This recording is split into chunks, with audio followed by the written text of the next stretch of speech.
Clock sharp on my clock here. I'd like to welcome everybody.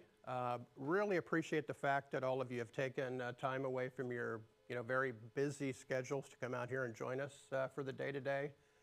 We've got a very interesting and I think it's going to be enjoyable training for y'all today. We have partnered with the OMIC here. Obviously, it's going to be a joint presentation for the first half here in that, and we've got a lot of technical expertise that's available to you, and it's really going to be a fantastic training for you. So just a little bit on the housekeeping for those of you that have not been in this facility. If we do have any kind of an emergency, if something was to happen, exit as you came in, basically go through the doors here and just a quick right, go out into the parking lot into a safe area there where we can be accounted for if something was to happen. General housekeeping, we're going to basically have lunch at 11:45. Lunch will be out here. You'll notice there's a cafeteria out here, so the food will be there. We can gather it and then eat. I think we've got about 45 minutes available for lunch. Restrooms, you just go through the doors here, make a left, and you'll notice the restrooms are back in there. Really sort of casual, so if you need to go, just get up and go in that. We've got a pretty action-packed agenda for you today here. So you can see we're going to be starting out. We've got Hermes, who's going to come up. Hermes is going to be talking about milling productivity metrics, which is going to be fantastic. And then we've got Kennametal hopping up, which is going to talk about solid carbide end milling. That's going to be Steve and Danny. And I'm going to let each of the presenters introduce themselves when they come up, just in the essence of time here. So they're going to be talking about high velocity milling and circle segment milling. For those of you that are not aware of that, just very productive milling techniques that they're going to share today. Then we've got Brian Smith that's going to come up. Brian's going to talk about high feed milling. Mark Warner is going to talk about high force milling. And then we've got Laura that's going to come up and talk about thread milling. And then Cody Apple from the OMIC is going to come up and he's going to talk about the advanced setup, finishing strategies, and then we'll break for lunch. Afterwards, we're going to basically break off into teams after lunch, and we're really going to get into the processing side of it. So we're going to break off into two teams, and the goal is really to work as teams, taking what you learned through the first half of the presentation, and then we're going to machine a titanium football. So basically, you're going to have an opportunity to put together the processes and techniques to machine a titanium football as efficiently and effectively as you can. And then that winning team will ultimately, be a winner, and somebody on that team will take home a nice NFL-sized titanium football. So it's going to be pretty cool. So you've got the exterior of the football, you got some pocketing and that on the inside, and we'll talk a little bit more about that. Okay? So with that said, I'm going to go ahead and turn it over to Hermes.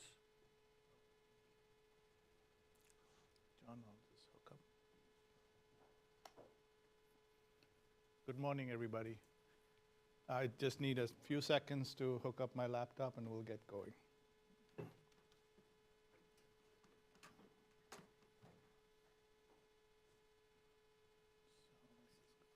Is it on? It's on. Share the screen.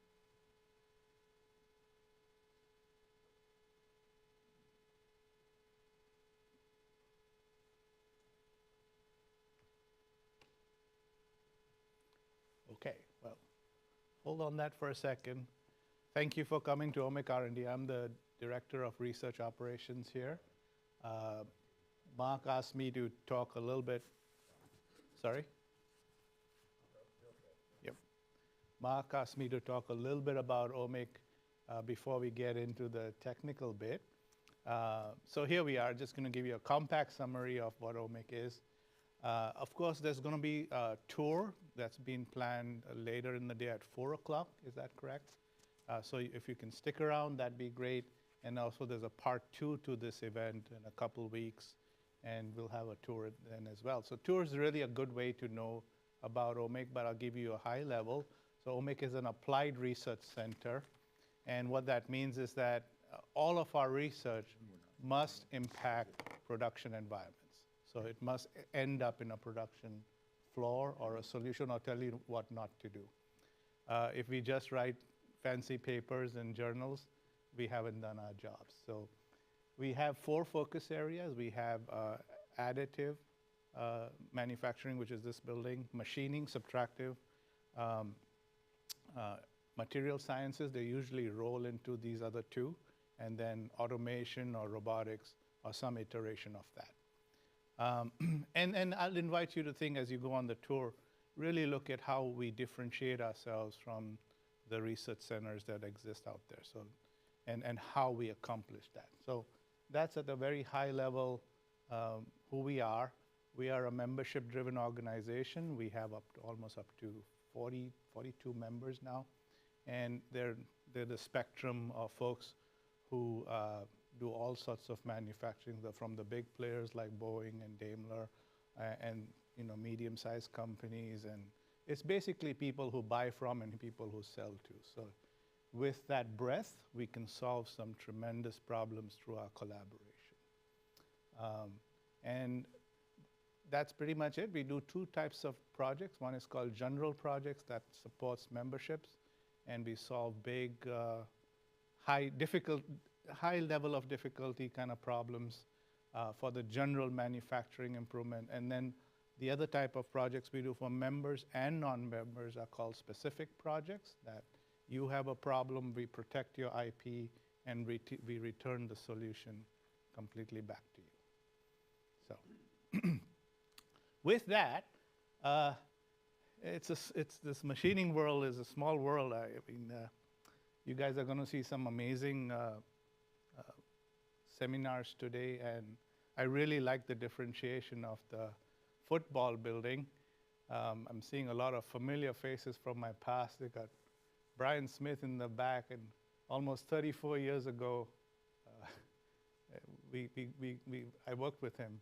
That was my first job, and now here we are teaching this thing, so brings back memories. But talking about going back, I think it's always good to go over the fundamentals. And since this is all about high velocity and enhancing optimization, just an awareness of fundamentals is really, really good. So, shall I get going with that then? Are we good on time, folks? Okay. So, speeds and feeds, but really I'm going to go very fast. I'm going to inform you of a textbook that I published, and if that can help you, that'd be great. But I'm going fast mainly because we do a very deep dive on these topics, but I just want to raise an awareness and hope to answer some questions as you get into programming and finding solutions for this. I believe if speeds and feeds is taught without talking about hardness and toughness, you missed the boat. So let's go there, because that connection helps you with problem solving helps you with optimization. So, but I'm going to go intentionally pretty fast. So it's all about this. It's to stop bad stuff from happening, right? That's why we emphasize best practices. So safe operations, predictable wear, repeatable, reliable performance should always be priority number 1, and cost should be a distant second. Because you got that, everything else falls in place. Hardness and toughness at a very high level. I mean, if I go deep into that, it'd take me an hour. But it's basically a brick or a cinder block is extremely hard. You could think of sandpaper, the grit, being extremely hard.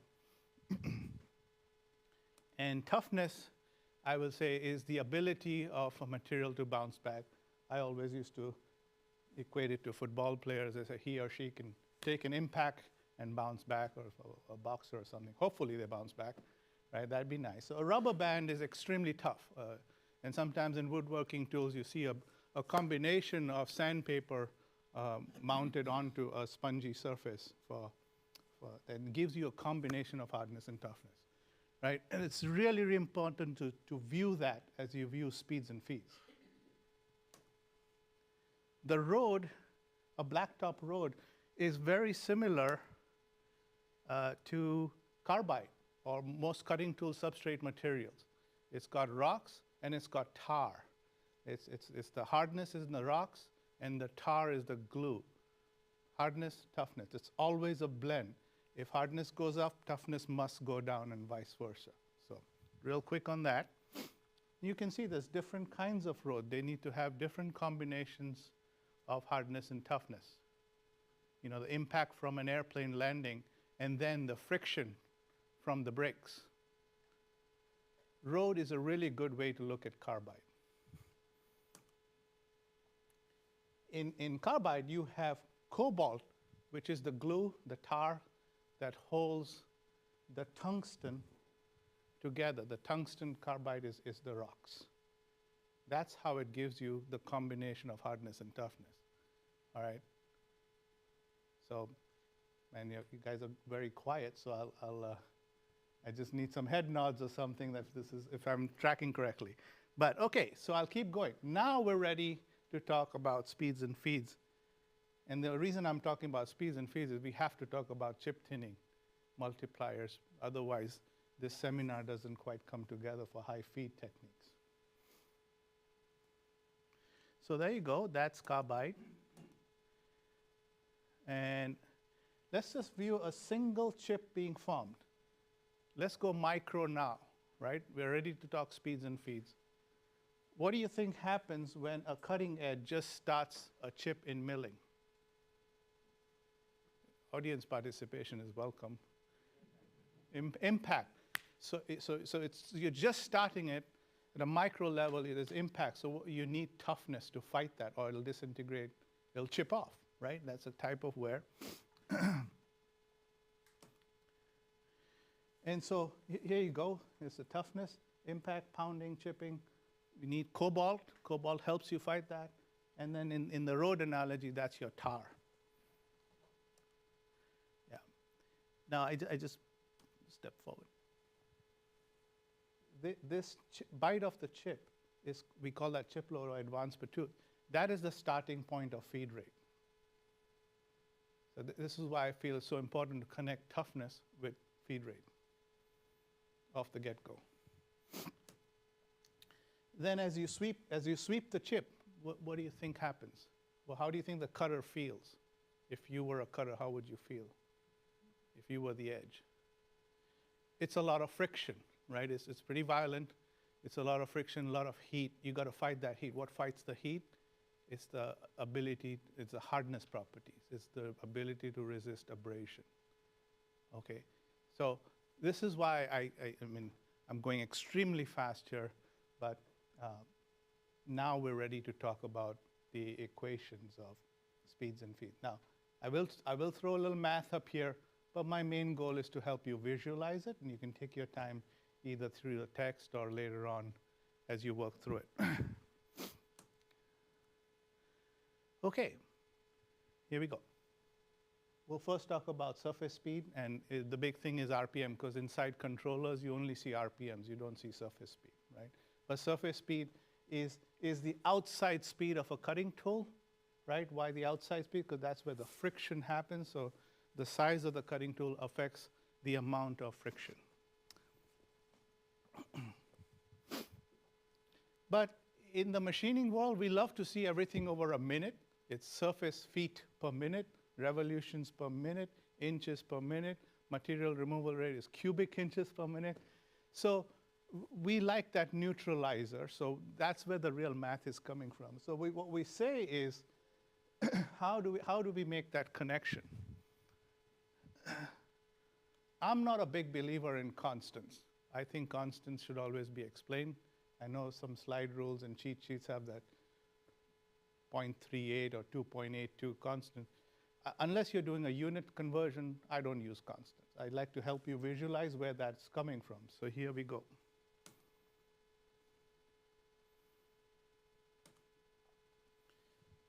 Surface speed, that's the outside speed of a cutter. Pi d is the circumference. It's once around. right? We say once around. So any one of these is once around. And then you ask yourself, well, we like everything in a minute. So how many times around am I going in a minute? That term is RPM, right? Revolutions per minute. So once around, how many times around in a minute? And then you divide that by 12.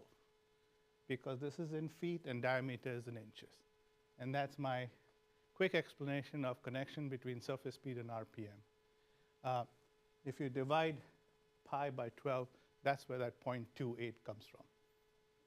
So if you visualize it, you'll never forget it. If you memorize a constant, you won't know, am I dividing, am I multiplying? And then you sometimes have to work in metric units, hopefully not, and that gets messier. How am I doing? Is this of value to anybody? Head nods, nothing? Okay. Good, thank you. Usually, this is just a starter kit, but Kennametal has fantastic catalogs of known surface speeds of how to start a cutter in operation. This is the art. That's the art of machining. By way of years and years of testing, they said that if you run at this speed with this cutting tool, it will survive for a reasonable amount of time. So that's really where the art of that comes from. And then you calculate the RPM for each diameter.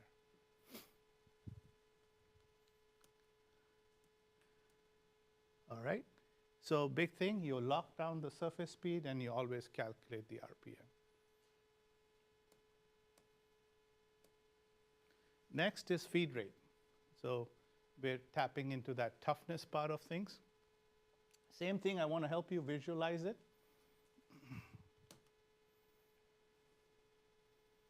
If you look at one chip, advance per tooth or chip load, there's all kinds of lingo here. And then we ask ourselves, if I have one bite, one pounding, one impact, right, which we need toughness to fight. Advance per rev is like an in-between term, really important in drilling, but in milling it's kind of in-between term. But you say, how far am I going to go in one revolution, right? And that's advance per rev is just one bite times however many edges you have. That's how far you travel. It's an in-between visualization for one revolution of a cutter, but that doesn't matter. We like everything in minutes, 1 minute, right? So how far will we have traveled in a minute? Anybody?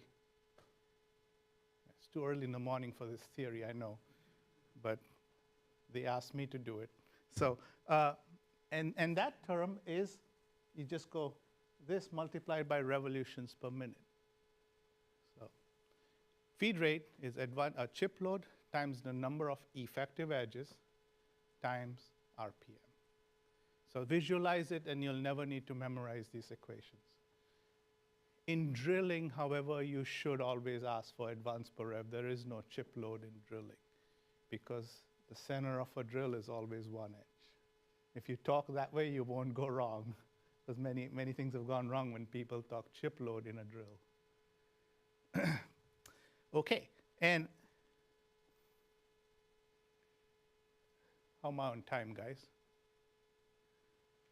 Still good? Okay. Feed rate is fine. For what you're going to do today, we need to take it to another level. It's a slightly more difficult concept called the chip thinning multiplier. How many of you all are really familiar with that? Okay, all Kennametal employees are really familiar with that, and a few of you guys. Okay, what do you think of chip thinning multiplier? What's your perception of chip thinning multiplier? Raised your hand. It's an effective way to see what the chip does as the cutter gets. Yeah, very good, very good. Optimization is what it's about, right? But there's also a little bit of a danger of not using it at the right time and place, right? I'd like to share that with you because we want to stop bad things from happening. So so by the way, in feed rate, you lock down the chip load, you calculate the feed rate. I just want to point out that in a machine controller, there's a lot of programmers here. You realize that you never see surface speed in a controller. You only see RPM. Surface speed is the guts of it, right? That controls the hardness. You never see chip load. You rarely see chip load in a controller, right? But the programmer programs for that. The cutter manufacturers recommend it. It's the guts of the impact. You see feed rate in a controller. Okay, so that awareness is really important. Chip thinning multiplier. So what you haven't seen can be dangerous. Notice that every time we're programming things or we're driving a cutter, when driving meaning in feed rate, it's always on the center line. In our minds, we always think it's the center of the cutter is moving, and that's true, we have to do that. But are we always positioning our width of cut to be on center line? Never, rarely, right? In fact, that's a bad practice. So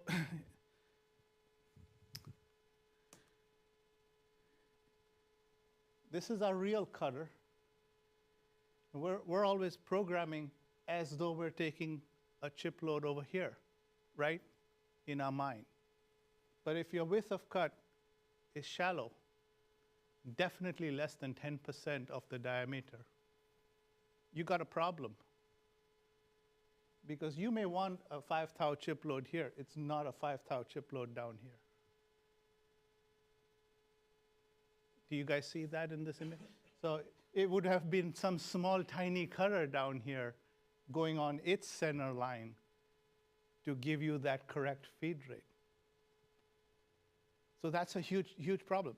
Now, because you are shallower in the cut, you can go faster because of that.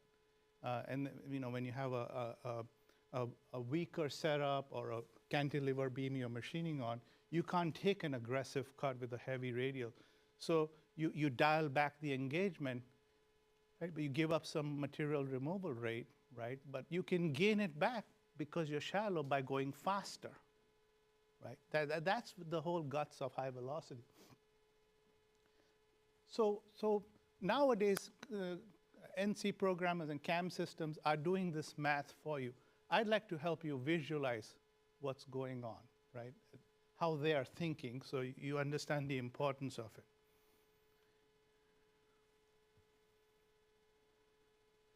So this is that original state where you cut right on center line. But if you are shallow here, you got two things going on. You got the actual diameter of the cutter and this effective diameter, right? So what I'll go very compact here. What chip thinning multiplier is, it's basically the ratio of the actual diameter to the effective diameter. That's it. There's nothing fancier than that. And you multiply the feed rate by that. And I'll show you step by step how to do that. But we always know the diameter, correct? So as long as we can figure out the effective diameter, we're good. CAM systems do that for you. I'll show you how they do that. Here we go. So that's it, that you have the radius. This distance is radius minus the width of cut, and this is an effective radius. So basically, it's the triangle concept. They call it Pythagoras theorem, and that's worked out over here. There's always some nerds in here that want to see that. So that's how we figure out effective radius. You double it, you got your effective diameter. That's it. That's all there is to it. So you got your effective diameter. You divide the diameter by the effective diameter. That is always your chip thinning multiplier. Okay? And here's how you will use it. Step one, calculate your chip thinning multiplier by things you know, diameter, width of cut. It does that for you. There's your equation for chip thinning multiplier. Step two, calculate your feed rate just like you normally would on the center line of the big cutter. Advance per tooth times number of edges times RPM, effective edges. Got it? Yeah? And step three, of course, RPM was, we talked about that earlier. Step three, the actual feed rate you need to program for, you multiply this feed rate by the chip thinning multiplier. So it multiplies how much faster you need to go on center line to bite the chip you actually want. Otherwise, you will be going significantly slower in feed rate, and your cutting tool won't cut. It will act like a grinding wheel when you're that shallow in the radial engagement. And that's extremely dangerous. You're wasting money. So you want to travel faster in order to bite the next chip, way shallow in the radial engagement. So I know I went very fast through all of that. Of course, through OMIC, one of the things we do is a little bit of teaching for master classes, but that's a textbook I published several years ago. It's doing really well in apprentice program, and if it can be of any service to you, you can get it. It's on Amazon. But otherwise, you can use it to level your furniture and things like that. But yeah, that's it for my part. Can I quickly answer any questions, or any of your experiences always adds a nice flavor to this, I think. So, how do you account for the depth when you go like around the outside of a boss? Yeah, so Because instead of, when you're not doing a linear cut. you know, you have to. So just like I showed it from a radial viewpoint, certainly if you have a ball nose, you got radial and axial chip thinning multipliers. My goal it's a very nice question, Marcus. My goal here was just to help you visualize the concept of chip thinning. So you would actually they both come together as a square root of the sum of the squares. Right. Yeah. So is there a way to know what chip volume you're looking for?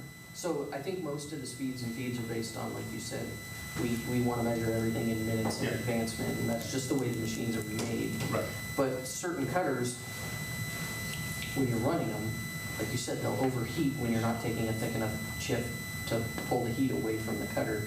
Is there some way to know how much chip volume you need to be able to pull the But heat away? so we spend a lot of time on that. The big thing, the big chapter, even in the text and when I teach these master classes, is material removal rate, right? So milling is a good way to visualize that. So let's say you calculated your feed rate correctly with the multiplier. You multiply that by the depth of cut and the width of cut. That's your material removal rate. We spend a lot of time teaching that because material removal rate is like the resistance that the workpiece offers to the machine system, not just the tool. And if you can't push through that resistance, you have the wrong forces, the wrong bending moments, the wrong holder, the wrong spindle, the wrong power, the wrong torque. So you have to push through the resistance. So material removal rate is the top of the pyramid, if done correctly, to do the machine side of the calculations also, not just the dollars of how quickly I'm making the part. And now we cover all that in the textbooks. But for this audience in this seminar, Kennametal asked me to keep it at this level. But I can get real nerdy about this stuff. I guess my question was just more related to how do I know if I'm feeding, forgetting about productivity and trying to make things efficient. How do I know that I'm removing enough material to not overheat my cutter?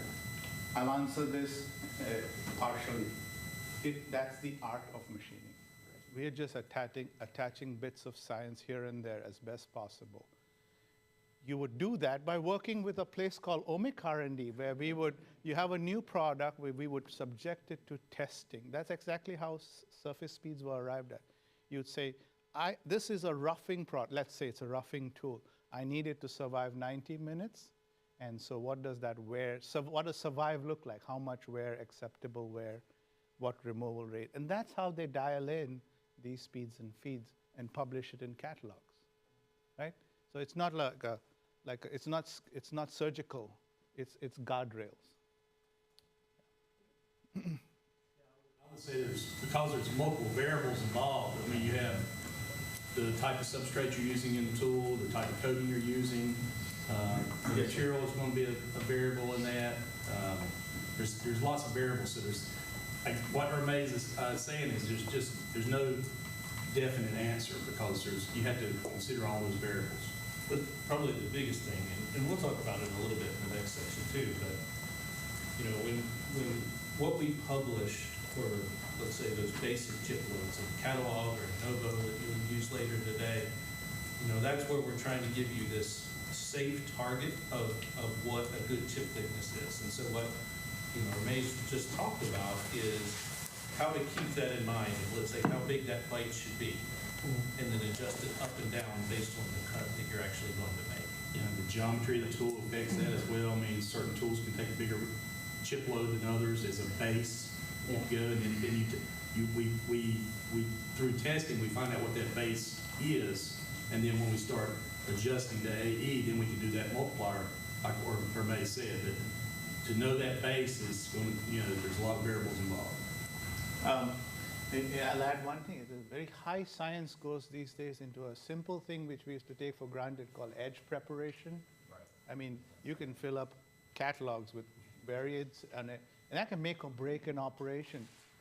You can cut or not cut with the wrong edge prep or the right edge prep. So there's so much leaps being made in that simple little thing that also can affect how it performs. Yeah, if you're not feeding fast enough to get past what the edge prep is, you're just going to overheat your cutter. Yeah, bounce right off it. Yeah. So that's Well, minimal. I want to thank Kennametal for inviting me. I'm not a Kennametal employee, but I work at OMIC. So thank you. I hope you have a fantastic seminar. I know there's some great things planned, and we also have tours. So with that, thank you very much.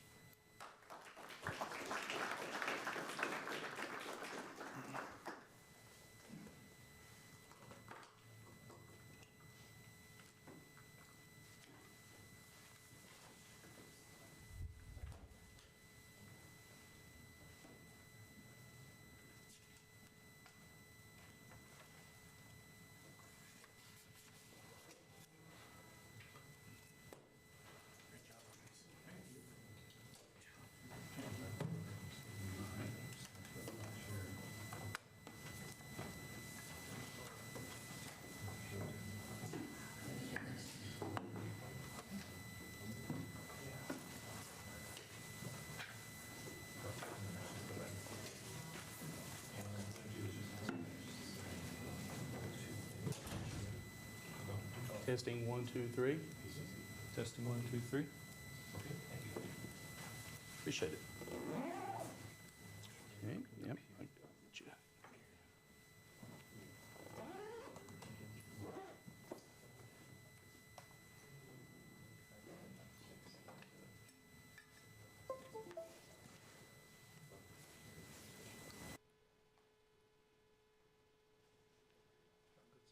Thank you.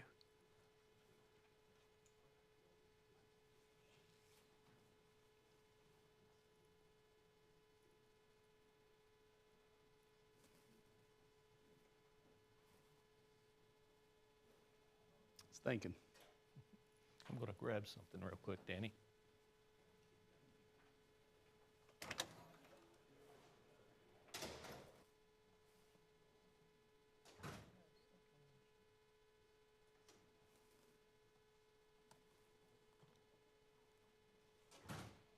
I mean, it's recognizing it here because it's already went to the presenting screen. This one was not popping up there. On these two, yes, just down on the middle screen. Yep. Okay. Feel free, the black is usually the easiest to see. Let's go ahead and try reset.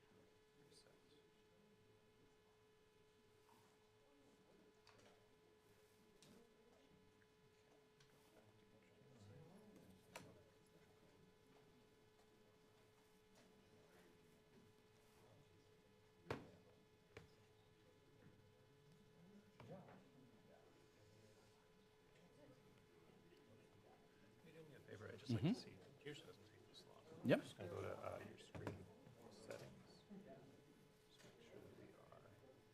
hit that window P, bring it right up.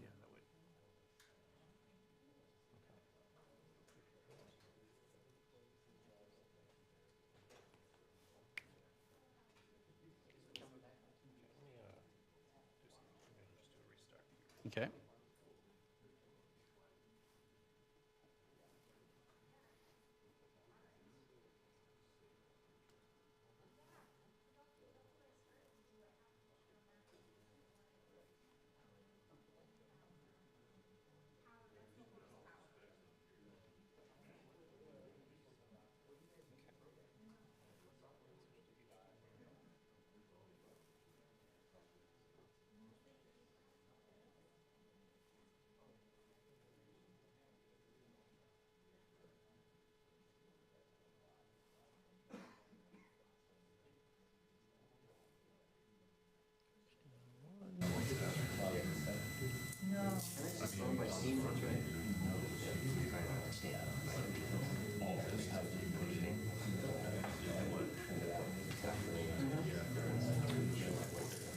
Nope, that's the only one I've got.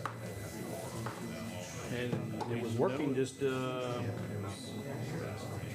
could try mine. You may try to reboot right quick?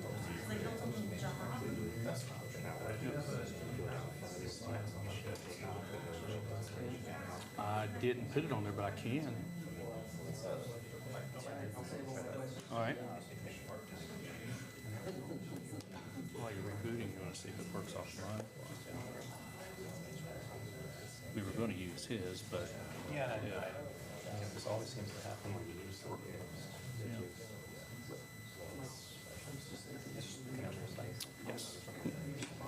my guess is it'll work after it reboots, probably.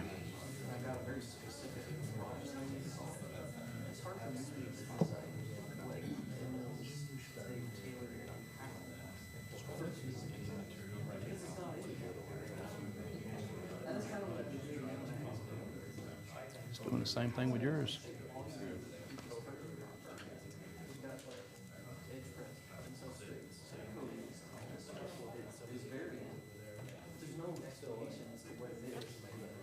Or Maze put a bug in it. Well, let me, I locked it and then I'm unlocking it now. Let me see if, when I unlock it, if it comes back. There is another connection. I was having challenges with this yesterday, which is why we went wired. Do you have a USB-C connection on your? Yeah, I think so, right here. Yep. Let's go ahead and give this a shot. All right.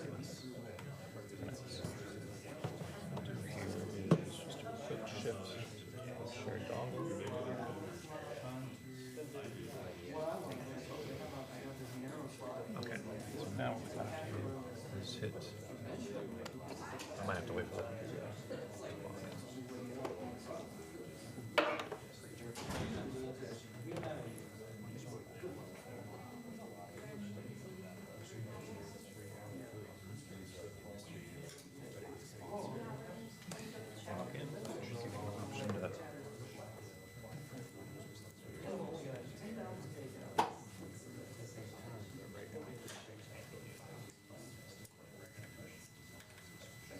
All right. Okay, now.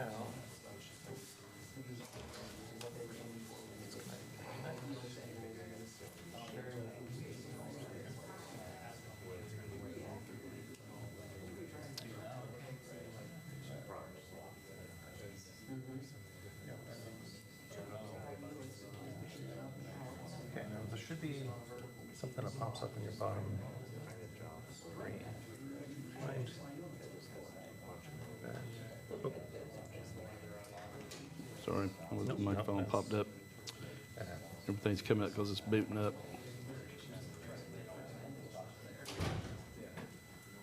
Should just be a circle, shoot. Let's, if you don't mind, let's open up File Explorer. Okay. And this should be connected as almost like another drive. CD drive, click share. Oh, sorry. What was it? Right here? Yep, right there. Let's go ahead and just click on, click share for Windows. Click on which one? That one right there. Okay. The EXE tab.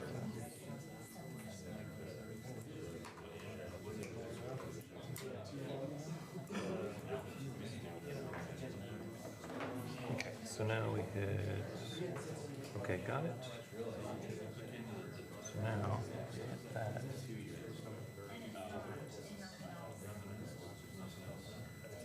Okay. It's red, it should be displaying.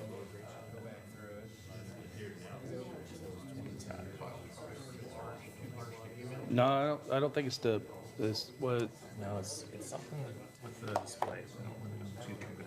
yeah, the HDMI is not working and that's not working either. So you can try connecting one of our internal computers. That might work a little better. We just have to get this on it. Yep, we can do that. Yeah, I can get a drive.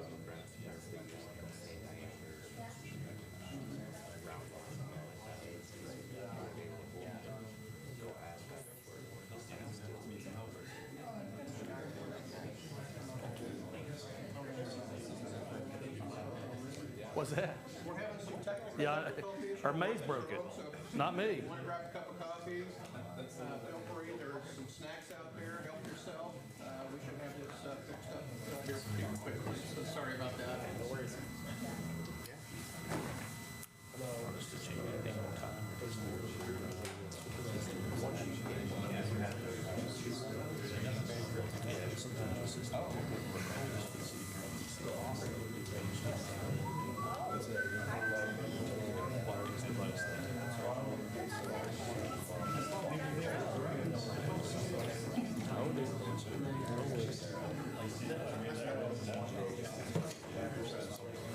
All right.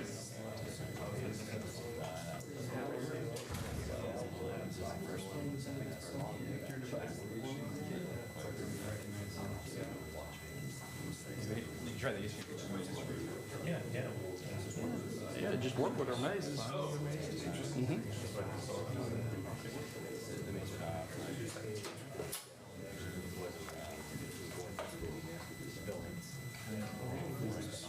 Both of our judges HDMI board all the time, because I've got like a big 70-inch TV in my office that I run our web simulations there on it.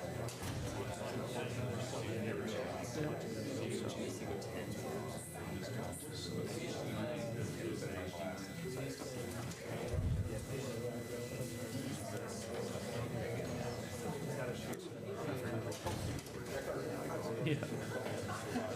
Well, I was going to do a little visual show and tell that I didn't plan before, but since, since I'm going to do a little chip thinning.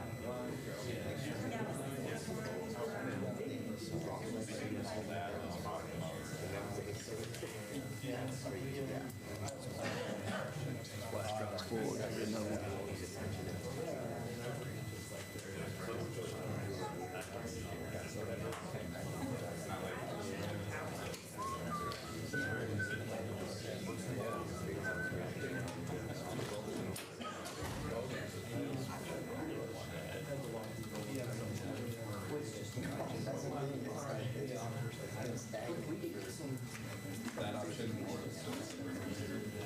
Now we're working.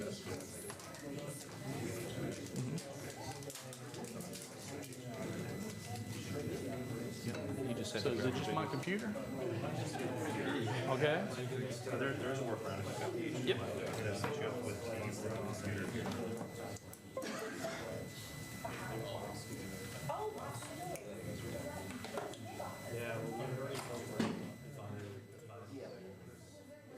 What we can do is, the room computer doesn't work, then we can use my computer as well. One way or the other, we'll get you set up.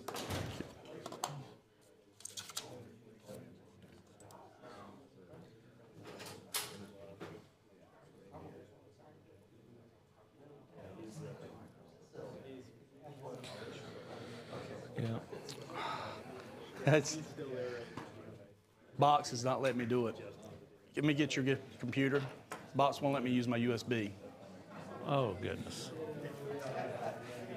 So if we can save it to your USB, you have it, Yeah, the give me- latest one. I'm going to have to get on their I'll Wi-Fi. send it to you right quick. I'll get on the Wi-Fi. OMIC guest. I pulled up this one, does it have the drivers, but I wasn't, I'm sure.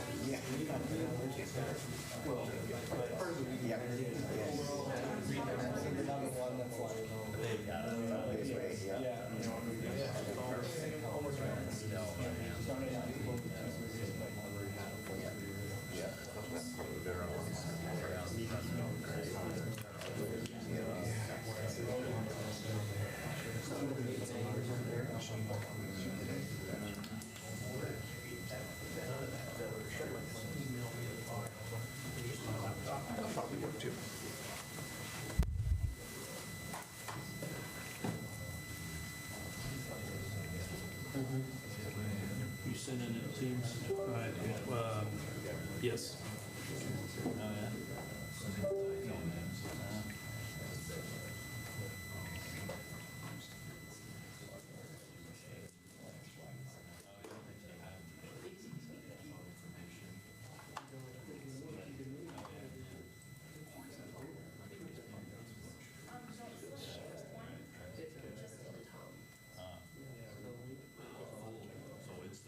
The whole list. Yeah,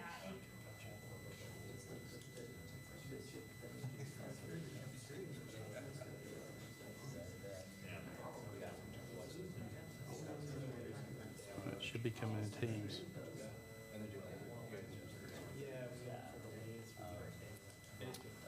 It's downloading it to Teams, so give it just a second. So we have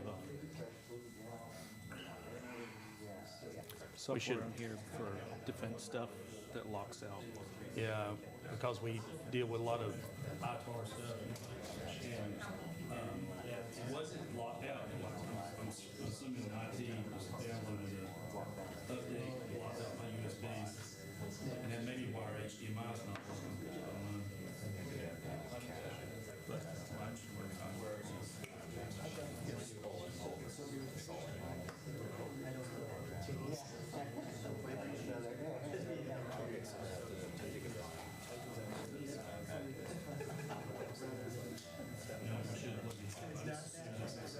Everybody else is HDMI.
That's all right. No worries. No problem. Got you mic'd up. Anything else that you guys need? No, I think we're good.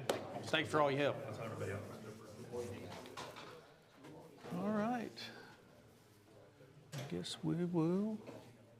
All right, guys, I think we're good now. Had a little technical difficulty. For some reason, it would not sync up to my computer or Steve's, so we had to borrow a computer right quick. But we'll go ahead and start off. My name is Danny Davis. I've been with Kennametal for 41 years now, located in the Asheboro, North Carolina location, so on the East Coast. We, at our Asheboro location, we have a lab, which Steve will bring up. He's a manager over our lab in Asheboro. And we have both end mills, taps, drills being manufactured in Asheboro. Mostly, though, end mills has been our main, solid milling has been our main product since its inception in December of 1982 is when the plant opened up. So, but anyway, that's a little bit about me. Steve, you want to go ahead and get started? Steve George. I'm the Global R&D Manager for Kennametal for Round Tools. Really happy to be here with you today, and yeah, we'll get started. I mean, like Danny said, we've got several labs that we use to develop end mills and other tools. Be happy to talk to you guys about that during the day. We'll be here for the later part of the day. So if you've got questions about how we test things, how we come up with these speeds and feeds and things like that as we go along, we're more than happy to answer them. I will say this. So I work for Kennametal 29 years this month. One thing in machining, and I see a lot of big mix of age ranges here. Having somebody that you kind of learn with and do things with is always good for learning, right? And especially in this trade. So Danny and I have worked together for more than 20 years. A lot of our end mills and a lot of our techniques and things like that we've developed together over the years. But having a buddy that you can talk things through, kind of go over some of these questions, tips, techniques is always really, really helpful. So it was nice that Hermes talked some about chip thinning. We're going to talk a little bit about it more. So we're going to talk more techniques, but we'll get into it a little bit and maybe try to answer a few more of those questions as we go along, because it's also going to be really important for the other discussions that everybody else has through the rest of the day and then later into it. So yeah, let's go ahead and get started, Danny. We're going to do this presentation together, so we'll kind of fill in things as we go. Let's talk first high efficiency milling. One of the bad things a little bit in our industry, it's not a bad thing, but is that we often have a lot of terms for the same thing, okay? So high velocity milling, high efficiency milling, dynamic milling are all very, very similar techniques. You could almost even say the same in most cases. We'll talk a little bit about it, but high efficiency milling, high velocity milling are very, very similar. But basically, the idea is to make a roughing strategy. To make a roughing strategy that you can really maximize material removal rate with a lower AE. When we say AE, we mean radial depth of cut. So if you see this term AE and AP showing up in our calculations, AE is radial depth of cut, AP is axial depth of cut, all right? So, let's see if that'll play here, but this is, you may have seen this video, but, this is basically saying, in terms of, let's say, high performance machining, which would be typically heavier cuts, it's very, very efficient. When we look at the maximum material removal rate, man, let's go bury and slot something. And today we're not going to tell you not to go bury and slot something, okay? Certainly we make our TE tools, especially if you've seen those, are really, really effective at slotting. But again, kind of thinking about process stability, things like that, that's where dynamic milling, high velocity, high efficiency milling really comes into play. And where you can kind of combine even slotting real high ramping, but then take off and do some of these dynamic techniques afterwards. So when we talk about high efficiency milling, this is very efficient as far as metal removal rate, right? I mean, we're talking 3 times D on a cutter, and it's fully buried. So the cubic inches of material are really high, but it's efficient until, and basically what we show here, until it breaks, right? So what we want to do when we do talk about high efficiency milling, we want to combine both high metal removal rate, but also more efficient on tool life, no downtime on the machine as well. Yep. So dynamic milling, which kind of fits all into this. So in terms of high efficiency or high velocity milling, we could do that in a straight line. We definitely can do that really easily on external features, right? Dynamic milling is basically, what's really different is we're talking about, especially if we want to get in a pocket or we want to get into some internal features, the idea that the tool path dynamically changes. So when we look at this here, we're very tight initially in the beginning, but especially look at the corners, right? So how the strategy has adapted to work those corners. The biggest kind of takeaway, I would say today, to help you visualize things, so, you know, our maze was really trying to help visualize, you know, we see things in circles, not just because we like round tools, okay? But we see things in circles because, one, we are dealing with a round tool, but especially when we get into looking at these paths and we start thinking about how to take advantage of chip thinning to move the tool faster and be more efficient, it's really that pattern of how do we work in a circle. What we don't want to have is a real high arc of engagement, okay, when we go into those corners. So by driving in more of a circular, more of an arc path, we can keep that angle of engagement down and not wreck the tool in the corners. And we'll talk about that a little bit more. Yeah, so basically on the dynamic milling, the tool path is always morphing, right? So you have a part that's, you know, square basically, but you know the tool path is going to start off in the most efficient way in a circle till it gets to maximum amount of material, and then it starts morphing for the corners. So the other thing you see, just to point out, it's controlling your step over, right? Dynamic milling is a little bit different than high efficiency milling. And that's what we're trying to point out in this presentation, is that a lot of times I hear people use that term interchangeably, and they really mean two different things, but they also work together, you know, really nicely. So high efficiency milling is basically, you know, utilizing the maximum AP and minimizing your AE or radial depth of cut. And dynamic milling is basically just the practice of the science of making the tool path keep a more constant radial engagement by morphing the tool path. Because, you know, some of you may have not even, let's say, seen more traditional cuts, but, you know, in the past, how would we always start this? You'd plunge in somewhere, you know, and basically all of the programming would follow the features of the part. Yes. You're driving those walls, you're driving those corners basically as you see the part. But, you know, this is using CAM techniques to really optimize the tooling. And this is just another example, basically, of what we just already said. But you can see here in this example here how the tool path is much closer together as far as the step over. And then as we get further and the diameter of the cut gets larger, then your step over gets larger. So the tool path is controlling your radial engagement and your chip load. Remember this picture a little bit of how close this is in here and how it expands? We get to another slide, we'll explain why a little bit of why that has to change.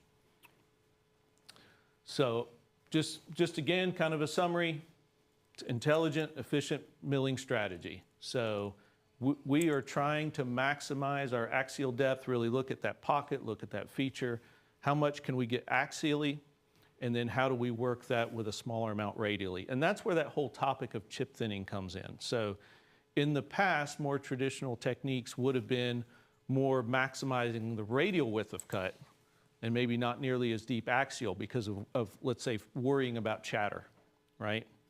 But here, we're taking it another way. So, and some good tools just to throw out in terms of Kennametal tools following these strategies. Let's say hard metal tools would be things like our Harvey 3, now our Harvey 4, which we just launched in October. Harvey 3 is a 6-flute tool. Harvey 4 is an 8-flute tool with through coolant. We also have our Core series, where we have 5 and 6 flute tools in the Core series that are really designed for this. Yeah, and this is just a little video here of showing a little bit of what some of those tool paths look like. So, you know, that started out as a little bit more of a harder corner, right? But instead of just going in and cutting it off, you see how we keep the tool moving. And really, we're keeping that chip load exactly where we want. We're using pretty much the full axial depth of cut of the tool in this part. So it ends up being really efficient, but combining really, really good tool life. So, you know, Hermes was talking about hardness and toughness, and, you know, he pointed out when the edge first enters the cut, you know, that you need toughness, right? I mean, that's a shock when it first hits it. The biggest problem in machining, really, you know, you go talk to an operator, hey, tool broke, why'd the tool break? Well, in terms of especially looking at it from a programmer's point of view or an engineer's point of view, you don't want sudden disruptions. You know, if you suddenly drive into a corner hard in comparison to the rest of the part, you're asking for trouble, right? Same with, you know, driving in hard to an external feature. And so that's kind of what this is showing is a little bit of how do we be a little bit more gentle, arcing in and arcing out around that. This is just a little bit of comparison. We won't spend too much time on this, but between, again, what's traditional milling strategy? Traditional milling strategy is typically AP, so axial depth of cut, 1D or less, really high radial width versus what we're talking with high velocity, high efficiency. Now, one of the things that's on this slide, we'll talk a little bit more later. When you see ACPs, that's what Danny and I use for axial contact points. And we'll explain that a little bit better, but that's to help stabilize the tool. But typically, advantages moving over, feeds and speeds are usually going to go up. Forces and pressure are usually going to go down. Vibration usually going to go down. Tool life's going to go up. So we can kind of stop there and we'll get into it with some more slides. Yeah, we'll talk a little bit more about each one of those topics as we go through. All right, so back to chip thinning. You know, Hermes covered it a lot. I drew that line up on the board and I just grabbed some plates here. I personally think that, especially as a programmer and engineer, what I'm about to do is something you ought to do at least once to have it in your head. You know, you can do this easily in CAD, but just to think about what in the world are we talking about. So let's say that's the bottom of your cut. This is a nice, perfect little circle here, okay? I'm going to move this back exactly one width of this Sharpie here, okay? And look at that arc, and that's exactly what we've got drawn over here. But the reason I have a lot of people do this for themselves is, especially if you draw it out in CAD, you know, we know, you saw me move that plate exactly the width of one marker, right?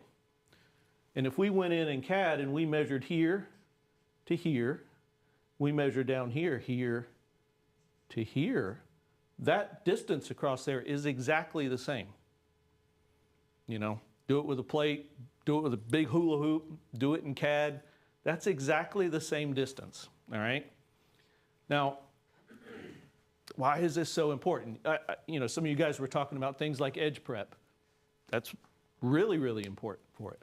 But just as a simple example, every material we would say has a minimum and maximum depth of cut.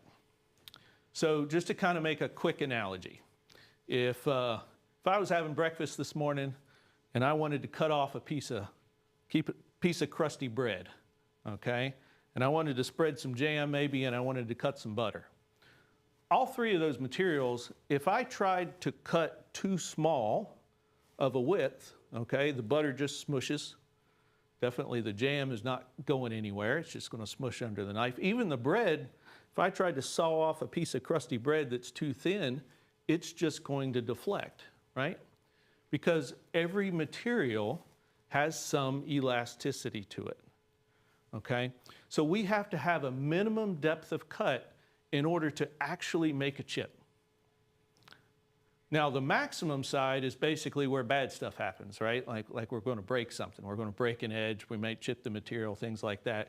And that might be a little harder to discern. But we know we want a minimum depth of cut. So when we start switching to these high velocity techniques, high efficiency techniques, and we're dropping that radial depth of cut down, so again, we've got exactly the same measurement here, but when I go through, let's say, wherever my depth of cut is, and now I measure there across the chip, so here, same width here, same width down here. But when I come in and I measure across the chip to get that thickness at the point I'm interested in, that's what all this chip thinning stuff that we're talking about today is about, okay? I want to bring that thickness back where I want it in order to efficiently make a chip. So having that concept makes all this stuff work. And this is just a quick example, but if you were using the chip thinning calculation and I wanted an actual chip thickness of 6/1000, well, this example are exactly the same. Full slotting, 50% radial, the math is going to be the same.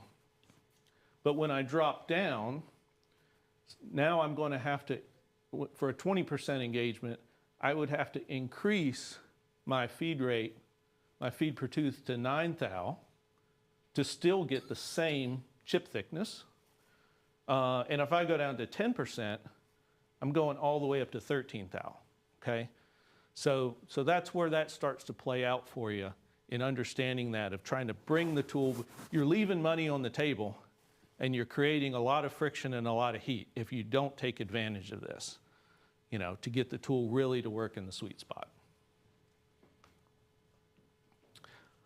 This is just a quick comment. So as you jump between different CAM softwares, and especially optimization packages, or if you start reading more about this topic, you may see two different chip thicknesses given. One is HM and one is HX. What does that mean? Well, HX is your maximum chip thickness. HM is an average chip thickness. So whatever depth you're at, HM is going to be in the middle of the arc, HX is the maximum. In terms of how we use it, we use HX when we base our feed rates for catalogs and things like that. HX, in our opinion, is what keeps you from chipping tools, right, okay? And puts it in a happy spot. HM is popular because it's really good for power calculations, okay? Europe tends to use HM, US tends to use HX, all right? But if you see that popping around, that's what's behind it, all right?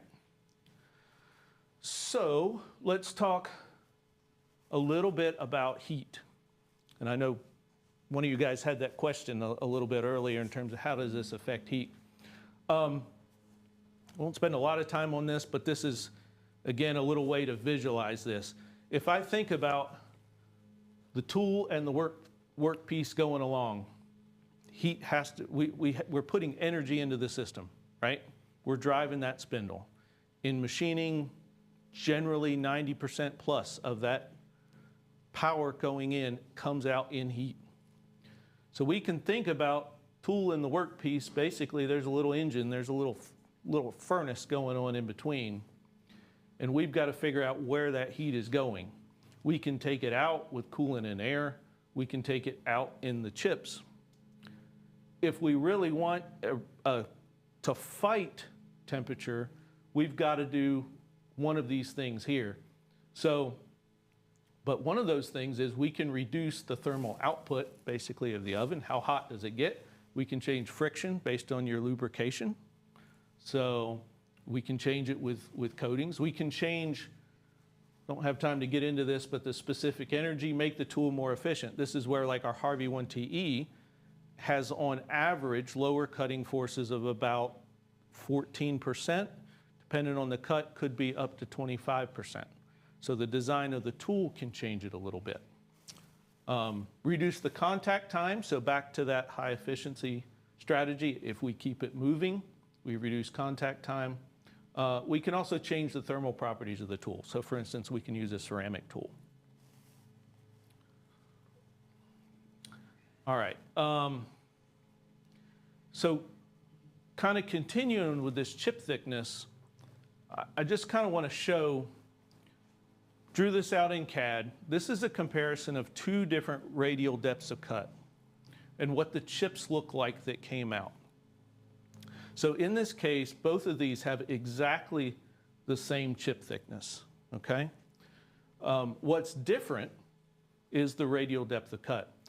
And I think this is one of the key points of why is high efficiency machining and using those techniques so valuable. We talked about that minimum depth of cut, right, that every material has. When I drop below that minimum depth of cut, I'm just dislocating the material, right? Because it's elastic, it's pushing away. In every chip, in every theoretical chip, there's a section which can't be cut. It's below that minimum thickness, right? So when you draw it out of what it should be and you actually measure the chips, there will be part that's missing because it's still on the workpiece. But when I drop the radial depth of cut, if I use the chip thinning calculation and I bring the chip thickness back, what I end up with is a short chip with a higher average thickness in comparison to a chip made with the same chip thickness but a more traditional cut. So when I look at that, let's just say the width of this tip represents the minimum depth of cut. In this case, probably a good 2/3 of this chip is efficient and actually being cut. In this case, if I use the same, probably less than 50% of it is actually efficient. So what happens with the rest? That's going back into heat. That's going back into heat because you're just rubbing, doing a little bit of dislocation, but you're not forming a chip. So again, that's why this is so powerful to use. So adjusting for the heat, these are some speed multipliers that we use. A lot of our newer tools will have some of this in the catalog data. So like the Harvey 4 especially, if you look at the catalog data for that, we have feed and speed multiplier constants that are built in to really help you with speeding this up. So, yep. And again, just kind of looking at it, when we're limiting that contact width, we have a lot of out of cut area for cooling. Yeah, so as we decrease that radial depth, we decrease the area that we're creating heat, but we also increase the area that we're cooling down to. One quick note on the multiplier down here for the speed. I know this was brought up a little bit during our May's presentation, but once you establish, I know you asked for what is the base basically. It changes for every tool, depends on the geometry, depends on the substrate. But once you establish that with a tool, let's say you have a given tool that you've been using and you know that it works well at 50% engagement at this speed and this feed, then you can use these multipliers here to, if you end up using that same tool in a reduced radial depth cut, you can use these multipliers here. We did have the multipliers for the feed. We took it out for sake of time, but if anybody needs it, I can get that to you. But basically, you can, once you learn a tool and use it often enough, and you know where its sweet spot is, you can use these multipliers for any given radial depth of cut that you have. Yep. Yeah, so this, we'll try to go through this quickly, but one of the things just to kind of point out, when you get into circular features, so again, I said to remember this picture, why is the step over here much smaller than it is out here?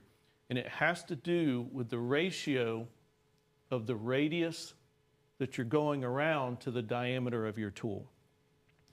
the closer they are in size, when you actually calculate the true depth of cut, again, step over, what you're programming is not the radial depth of cut when you get into arced features, okay?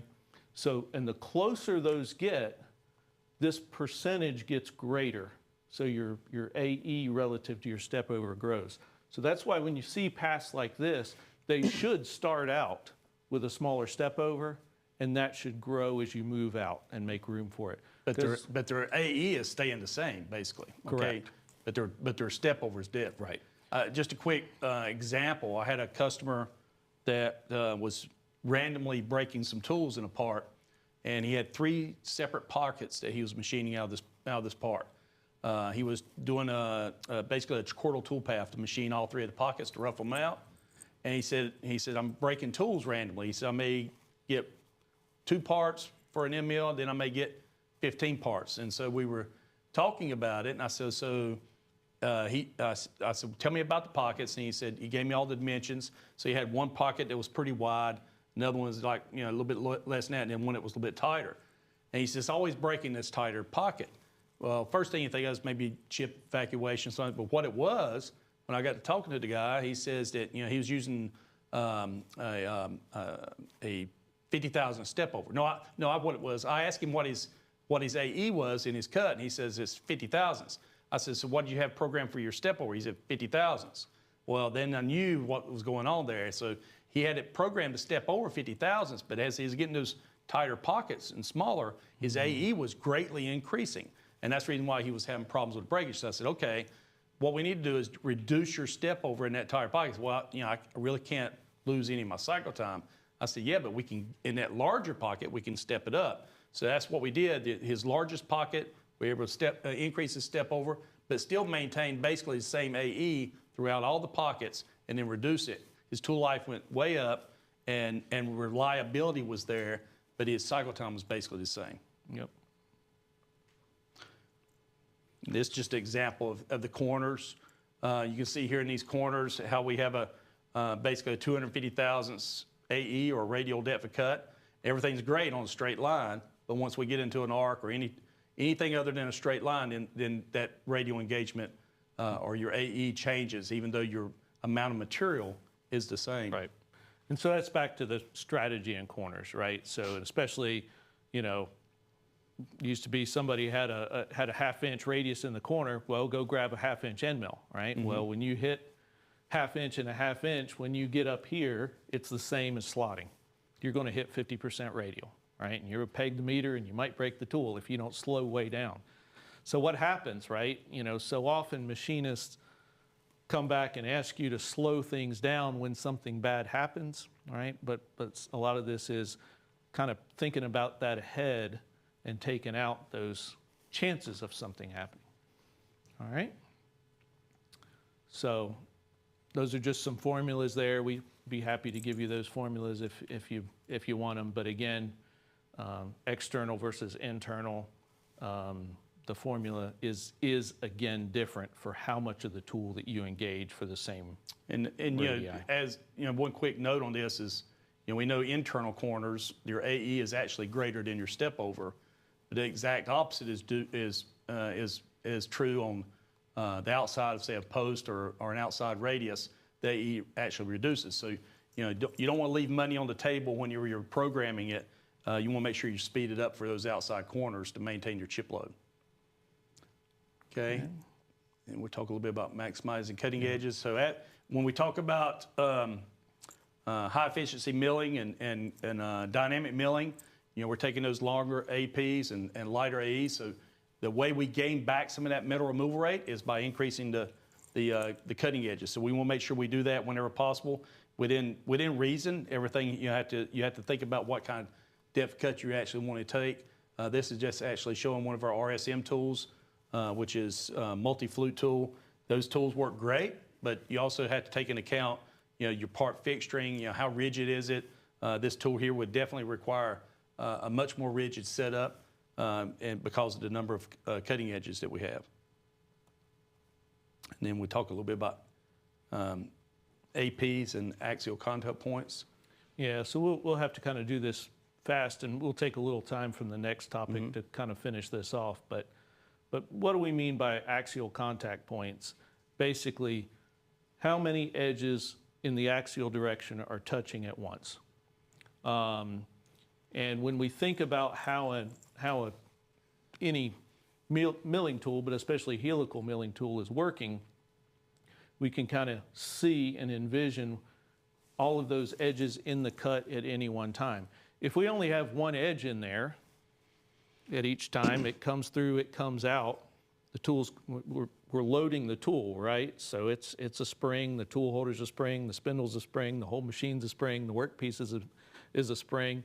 So if we're loading it and all of a sudden we unload it, we're really asking for chatter to occur, right? Because we're throwing that tool back into the workpiece. So one of the things that we're thinking of here is basically how do we keep the tool loaded in a stable way throughout the cut to try to minimize chatter. And what this slide here is demonstrating is that those axial contact points are being determined by these variables here. Yes, Tool any diameter, one of those will change. helix, number of flutes, AP and AE. All of those will change the number of axial contact points that you have. So this slide here is an example of a customer that we had that was using a 1-inch Harvey 3 cutter of ours. And no, actually it was it's like a Core 5. It was a 5-flute tool, and the tool weren't running great. He was getting excellent tool life. These are the parameters that he was running over here to the right. But he contacted us and says, okay, I'm using a 1-inch cutter. I want to go ahead and go up to 1.25 inches and see if we can improve the performance of it. But he kept his AE the same, okay, or his radial depth cut. His AP stayed the same. He just went with a larger diameter for more stiffness, and which a lot of times is a good move. But when he did that, once he started running tools, he says, look, my tool life went south. It was worse. You know, that goes against everything that you would think. A larger tool should be more stable, it's more rigid. And he says, there must be something wrong with the tools. So we send the tools back, we check them out, everything looks great. So we get to looking into it a little bit more, and we found out, we have a little calculator here to check that. But basically what we found over the years is that if we have 3 points of contact, 3 axial contact points, over 50% of the rotation, the tool is stable, or as stable as it can be.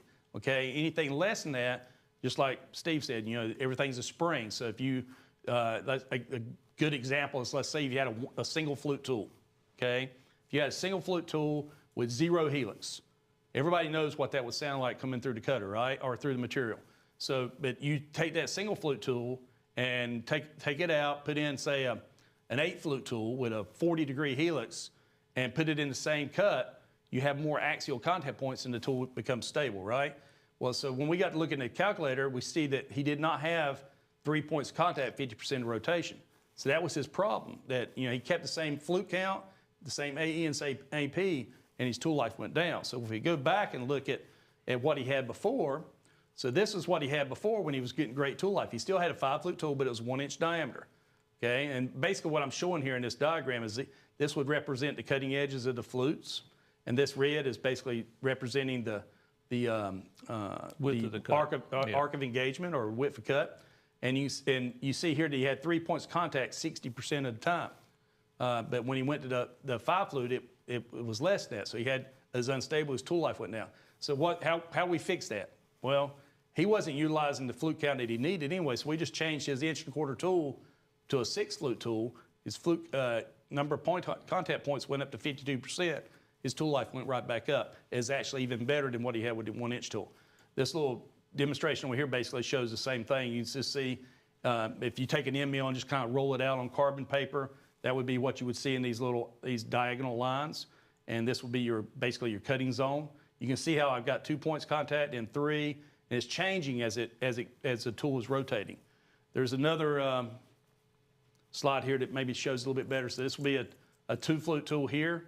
It's a little bit faint, but you can see the cutting edge coming in, okay? It's just 1 point of contact, and it comes off right here, and there's 0 points of contact for a second, and then it comes back in with another flute. So you see here that in this example, there's 1 flute in contact, 93% of the rotation, 0 points of contact, 6% or 7% of the rotation. So that tool is unstable. So just as Steve said, you know, it's a spring.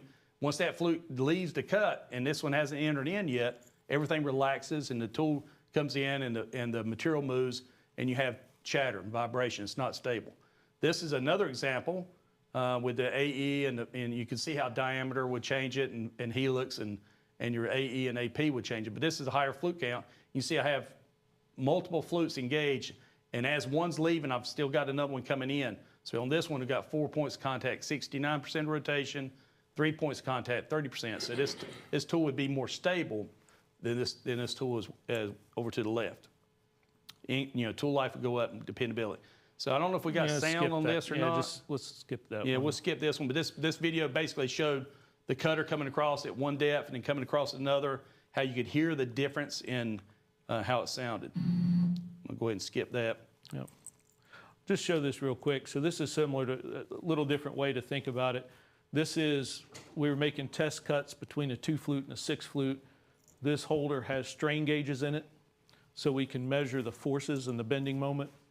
And basically what you see for the same exact cut with the 2-flute, we're in cut, it's deflecting, we're out of cut, it comes back to center, in cut, deflecting.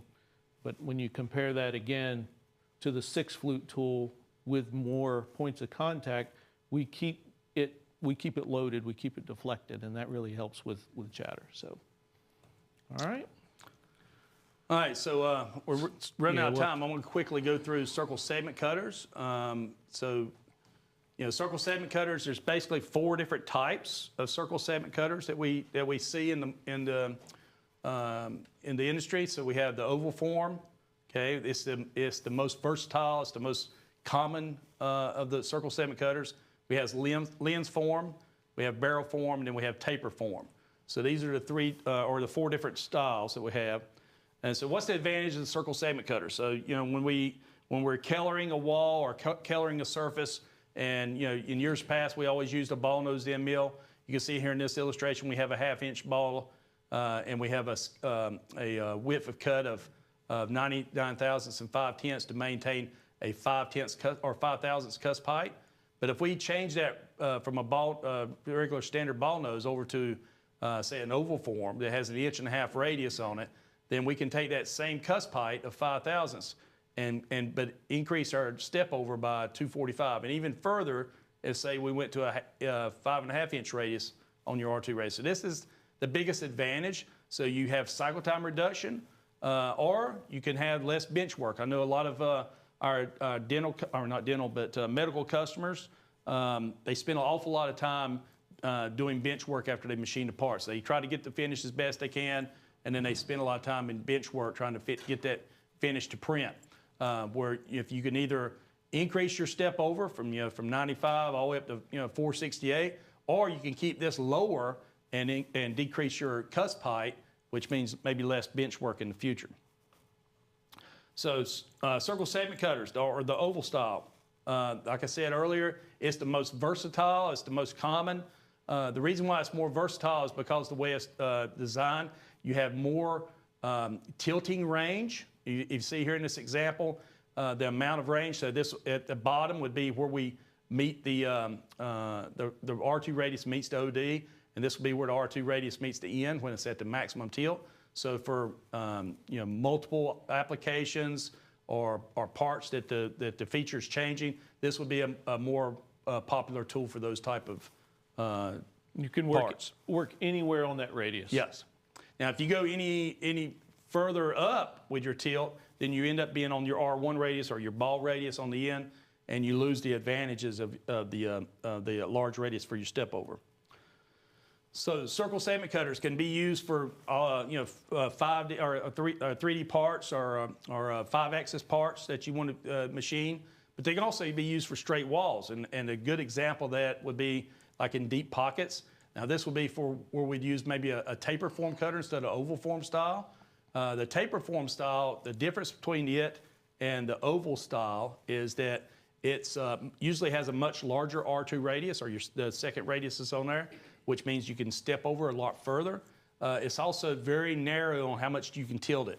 It's usually a set dimension that we have. So like if it's a 15-degree taper form cutter, then you're going to have you want to set your tilt at 15 degrees. But the nice thing about these type of cutters is that they allow you to be able to tilt it for clearances. So you see here that we were able to machine this pocket. This was a pocket that we were doing for a customer, and we were able to clear the part, shorten up the projection out of the cutter, and get a much better productivity out of it. And it's just showing an example of how that could happen. You know, we have the taper here, and you see how it clears the wall of the holder. So we have a projection of 6.5, but we can actually extend this cutter into a part, almost 10 inches. And this is a quick example of how we process a part. This is a part, aerospace part we were doing that had a less than 90-degree wall on it, okay, for a customer. So we come in and roughed out that part with a Harvey Ultra 8X. This was made from a solid, not a forging. And so we roughed it out with a Harvey Ultra 8X. We come in a Harvey 3 and we finished this wall here. We also, and all this right here was already finished, but we finished this wall, and then we come in with a taper form cutter and machined this portion of it, and then machined the last portion of it here. And you can see that we have plenty of clearance on this side and clearance here for all our fixturing and stuff.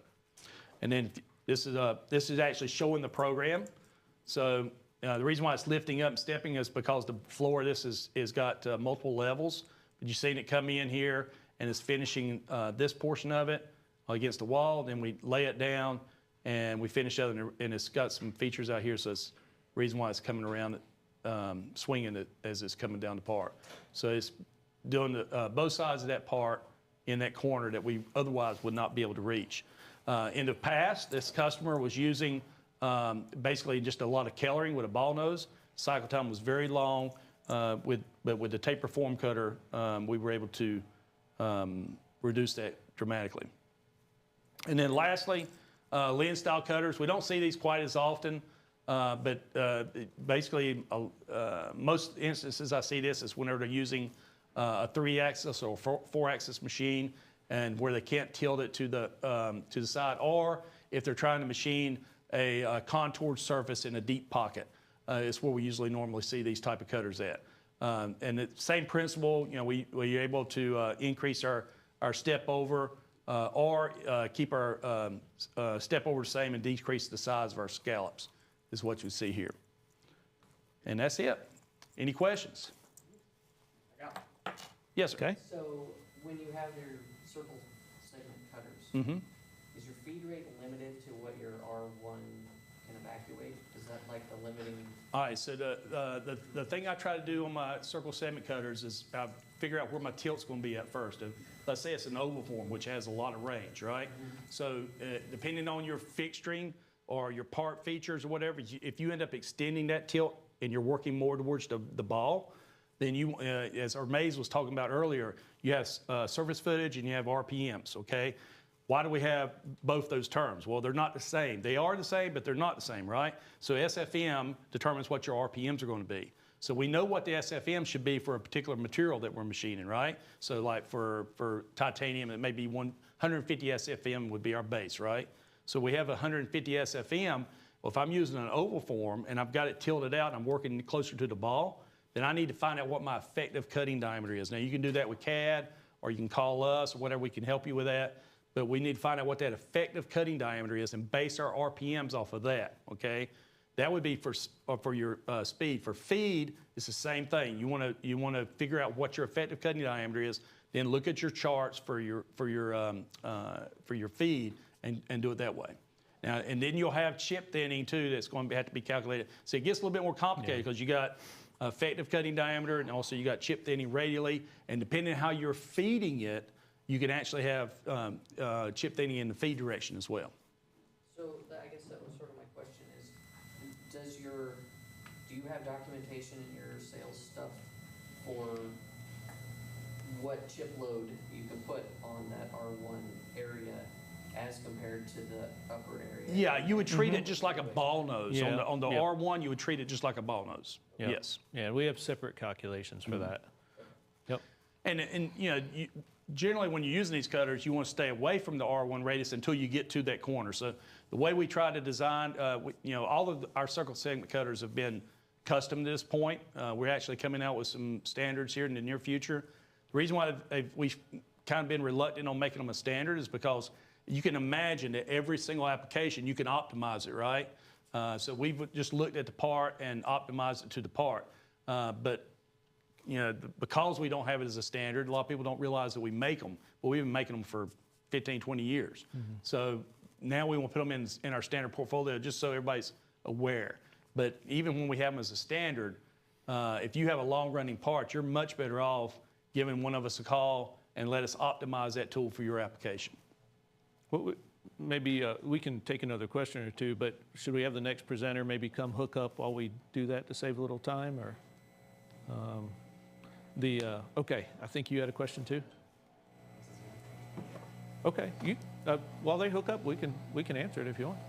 Oh, no, I think it's good. Oh, Okay. yeah, same. Yeah, I mean, so kind of like thinking about that too, you know, just to kind of finish off what Danny was saying, we may not necessarily change the base chip load when we get into that R1, but then we do have to think about the chip thinning that comes with the radius itself. And then just the simple fact of we're not going to be efficient on the speed, then for sure we're going to have to make some compensations for that. But yeah, we can Yeah, talk if we about would that have had stuff some more time, we could have Yep. talked a little bit more about chip thinning for ball nose. You can come on up. Yeah. We could have talked a little bit more about chip thinning for ball nose cutters because we've done a lot of documentation and presenting on that as well. But when you're dealing with a ball nose, you have chip thinning not only in the radial direction, but you also have it in the feed direction as well because of that large radius that you have on the end. So we have some calculations for that to compensate. So that's just some other things that you need to think about when you're considering chip thinning.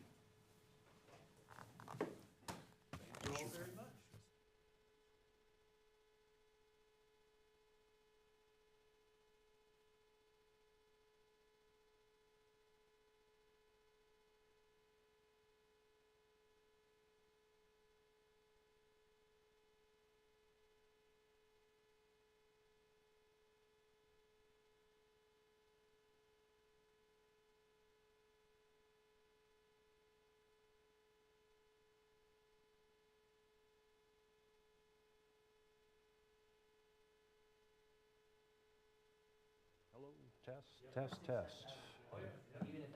Can you hear me? Give me 1 second. All right. Hey, can you hear me now? Yeah, all right.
All right, everybody. I guess a few guys stepped out. I can wait on them to come back in.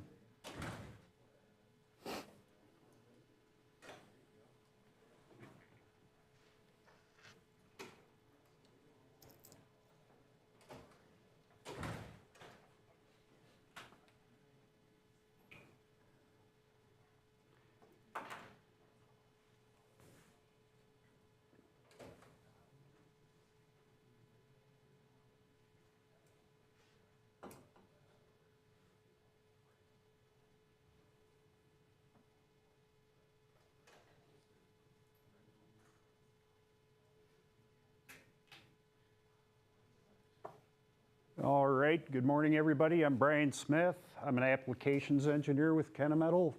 I've been with Kennametal 2 years. Been in the cutting tool industry close to 30 years now. Started my career, oh gosh, way back in the late 80s. Originally, I'm a machinist.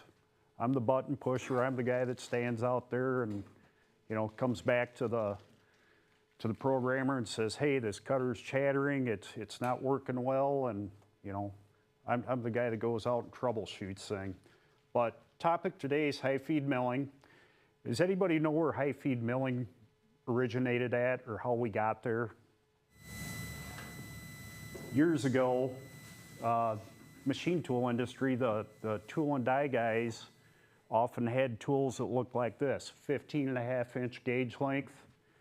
You know, if they've got to reach down in a cavity, they're machining a part, they get a lot of chatter, and they turn around and somebody fell upon it somehow that a button cutter with a large radius, if you take a low axial depth of cut, they could actually feed the cutter faster and remove more material. You know, just a little example. If you use a standard shoulder mill, if you're feeding with that long gauge length, you've got high tangent or high radial loads that causes very high bend moment and chatter and vibration. It results in poor tool life. It does spindle damage. Also over long periods on the long taper tools, it causes bell mouthing of the taper, where you've got to have a spindle rebuilt or somebody comes in and regrinds the taper on your machine. So this is kind of how we got to high feed milling. Don't know if I have sound, but high feed milling reduces radial loads, low axial depth of cut. All your forces go back towards your spindle. It goes axially instead of radially. Like I said, originally high feed milling started with button cutters. You'll see them used quite often in applications like this.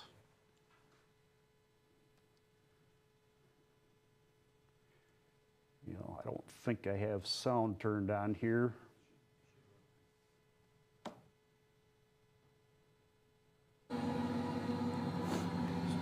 Just a good video I found online of high feed milling.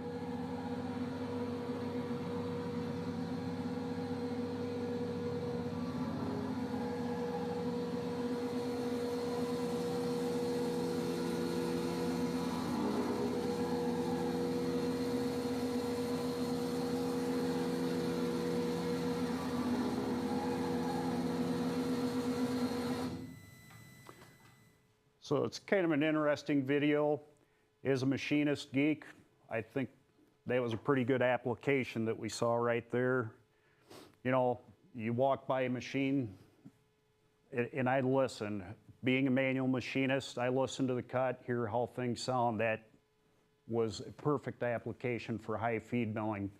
There's no other way that you could really produce that large diameter bore without high feed milling. Well, maybe one other way, you could plunge mill it. So plunge milling or high feed milling. But high feed milling applies to the principle of low axial depth of cuts with high feed rates, even with long overhangs. So chip thickness decreases as your lead angle becomes smaller. So it all goes back. You'll keep hearing it over and over with the milling guys, chip thinning, chip thinning, chip thinning. So we have to increase feed rates to accommodate for the chip thinning. So here, what we show is your different lead angles. And just for example, you know, I put a 6-thou advance per tooth. So 15 degree, you actually only have a 1 6/10 chip load. 45 degree, 4 2/10. So to figure out a true chip thickness, H, it's 6 thousandths. That high feed mill at 15 degrees is actual 23 thousandths advance per tooth. That's what we look for in high feed milling. And it goes back with Danny and Steve. A lot of these speeds and feeds are in our technical data and fairly easy to find. Different types of high feed cutters. Like I said originally, button cutter. A lot of people still use button cutters today to high feed mill. One, I didn't show the high feed mill. Another one I didn't show was ceramic button cutters. That's probably the ultimate high feed cutter when you're in nickel-based materials. But different designs. We've got squares, we've got multi-edge, got the solids. And the solids are real good for small diameter pocketing. You know, I look at this titanium part. If you were to go down in here, that high feed mill would, solid carbide would be a great application for that. You know, just some advantages, types of high feed mills. When we talk high feed milling, your lead angles are anywhere from 12 degrees to 17 degrees lead angle. Depends on manufacturer, type of tool. But you know, we've got our 7792, it's 12 degree. The Dodeca is 15 degree. And the Ken feed is also a low angle of 12 degrees. You know, each one's got its own unique feature. The Dodeca would be strictly a facing cutter. When you get into the 7792 or the Ken feed, they work well for pocketing and channel milling. You know, different features. The one I'm going to talk about today is the 7792. It's going to be one of your options for machining this part. We can achieve high feed milling rates with it. The tool itself is capable of facing, ramping, helical interpolation, pocketing. It plunges.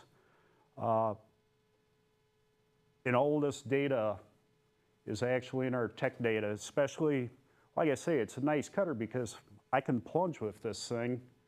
The 12 millimeter insert, we can step over 350 thousandths and actually plunge mill.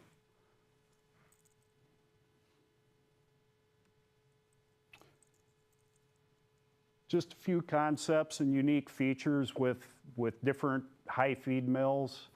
Like I said originally, high feed milling started with a button cutter. You'll notice in a lot of manufacturers, they're going to have a curved cutting edge. It's typically your tougher cutting edge. For high feed milling, it's very tough. You're able to achieve very high feed rates. But the one disadvantage is you'll see the heat zone. Along, you know, not only do we have axial chip thinning, but we've got chip thinning occurring because of the radius of the face. So the big worry is, you know, your heat distribution is uneven, and sometimes your failure mode is going to be notching at your depth of cut.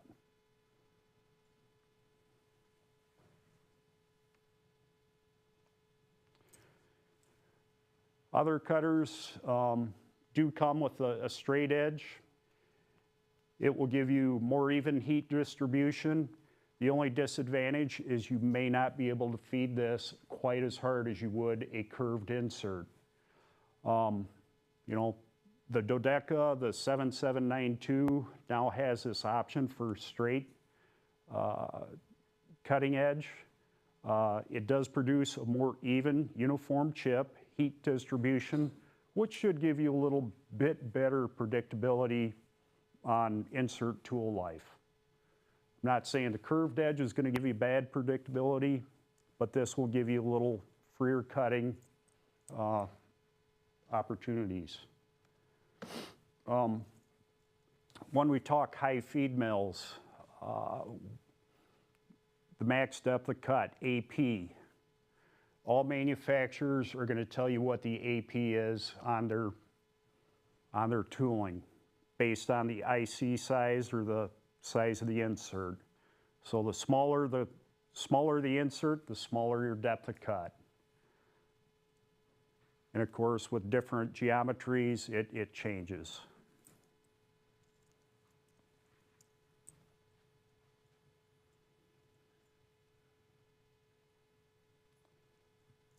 And along with that, you know, just insert geometry portfolio. There's an insert for almost every application you have. You know, the majority of you folks, probably aerospace industry, are going to be concentrating on these three geometries right here.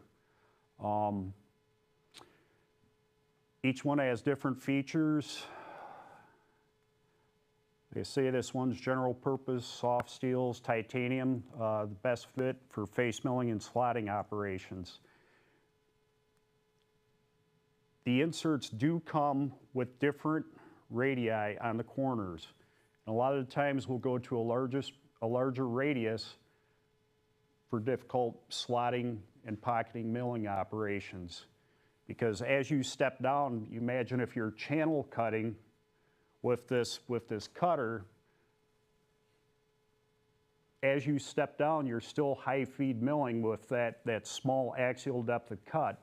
But once you start getting up on the corner, you step down and then you do have radial forces coming up, pushing on that radius of that insert. So you do tend to have a little bit more radial forces as you step down. A lot of the times we recommend that we prefer you step off the wall a little bit as you step down. It helps eliminate that radial force so you can maintain that higher chip load and keep moving. Like I say, high feed milling is primarily a roughing operation. Can you finish with it? Yes, but it's a roughing tool. The majority of the inserts do have a wiper facet built into it, so as it sits on that angle, you can come back at a lower feed rate and finish.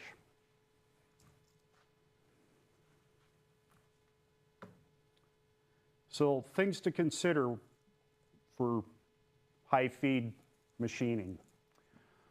You know, number one, the machine. Do you have a Cat 40 machine, Cat 50? Is the machine capable of high feeding? You know, some machines, older boxway machines, can you get to 300 inches a minute, 200 inches a minute? What can it do? Machine adaptation, like I say, is it Cat, HSK? And a lot of that goes back because all those forces, we want the forces to go back into the spindle. When you get into your single contact spindles, you may have to reduce your chip loads a little bit. Yes, you're still putting everything back in, but you do have some radial forces going back. Fixturing, is the part secure? Am I going to be able to plow into this thing at, 100 inches a minute, taking a low depth of cut? Is that thing held tight? Is it going to vibrate? Cutting tool length. Go back to that original tool. Is that thing 15 inches long, or is it 2 inches gauge length? All these factor in to how you're going to remove material. How much material do you have to remove? Do you have to take a ½ inch off the top of this plate? You do, you're going to look for a cutter with higher tooth count. Especially with hard metals, you want higher tooth count because material removal rate is everything. If we go at stainless steel or steel, you're going to want to go to a lower tooth count on your cutter. A lot of the times we recommend you cut these without coolant. And the reason I say go to a lower tooth count is because you may get chip packing resulting without coolant. And if you pack that cutter up, you're done. Coolant. Do you have good quality coolant? Is it going to help you with your tool life? And then we go to flute count. And then I've got an example here of an application from a customer. They were cutting A36 material. The machine had very poor rigidity, and we ended up cutting this and doing finish with 62 RMS. You notice the 2-inch cutter, 4 flute. It's in steel. It goes back to what I just said. We reduce the tooth count on softer materials because you got to worry about chip packing.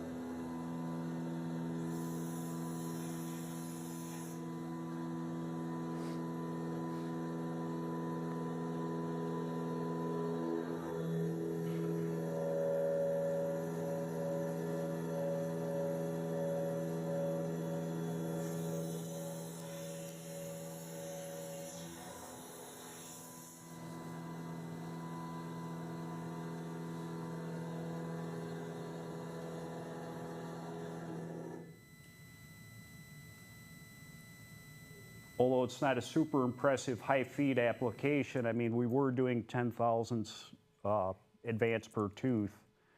But as you can see, that part was unsupported in the center.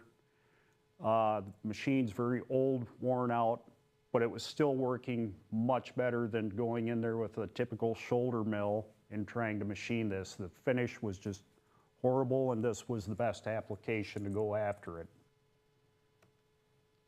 Oops, now it's going to keep going.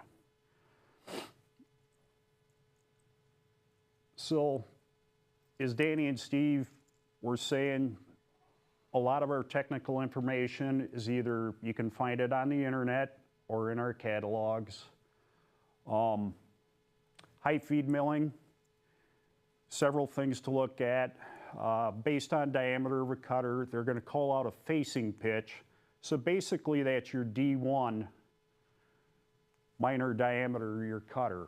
So when I go back and say, somebody says, hey, can I finish mill with this cutter? Yeah, but that's your, on a 2-inch cutter, you're looking at 1.26 is your overall width that you can machine with. The 7792 is capable of ramping, you know, fairly low angles. We can do helical interpolation. Those figures are provided. Max plunge rate. So, and this is based off a 12mm insert. A lot of it goes back to versatility of the cutter. When we talk programming on the 7792 or a lot of the high feed mills, typically we're gonna, as an applications guy, I'm gonna come out, ask you what you've got to machine. And as a starting point, I would say 60% is a good starting point for high feed milling.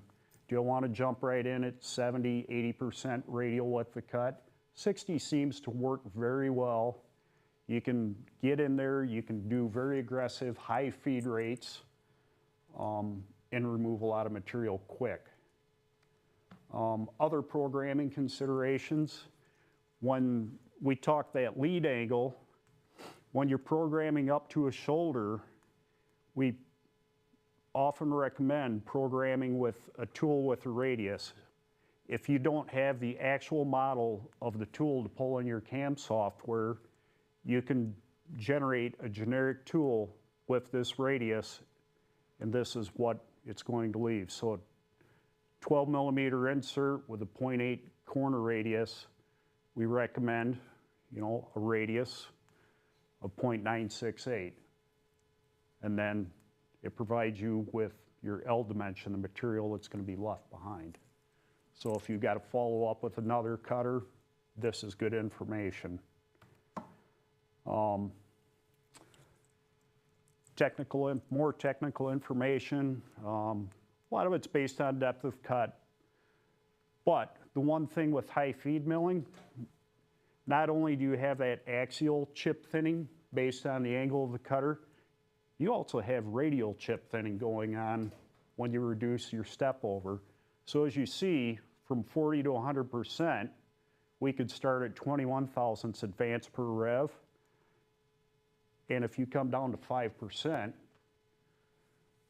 you know, we're at 48 thousandths because you've got both radial and axial chip thinning going on. So couldn't imagine, well, I guess I can't imagine that. I've had a couple applications out there, 2-inch cutter, where we go in, we're just periphery milling apart, but they wanted to do it high speed. 421 stainless, I believe it was, and, or no, 416 stainless. Doing about 200 thousandths radial with a 2-inch cutter. We were doing almost 40 thousandths per tooth, buzzing around this part. And you know, feed rates for plunging, all that information, and it's based off your insert geometry. It goes back to the edge prep, the corner radius. And this is, unlike drilling, this is advanced per tooth. So if you could imagine having a 3-inch cutter with nine inserts, 72 thousandths advance per rev. It's a great way to remove a lot of material. Like I say, the high feed mill is very versatile. You can plunge mill with it, you can high feed with it. Both are excellent ways to remove a lot of material quick. Just a little bit, like I say, our website, to find the catalogs, the information that I showed prior, if you go to view print catalogs, it will pop up PDF catalogs that come in. You can do a quick generic search, 7792, it pulls up, hits everything in the catalogs. The other resource we have is Kennametal Novo. You can start there. If you've got an account, you can log into the browser. If you're familiar with Machining Cloud, Kennametal Novo operates on the Machining Cloud. One difference, we're free.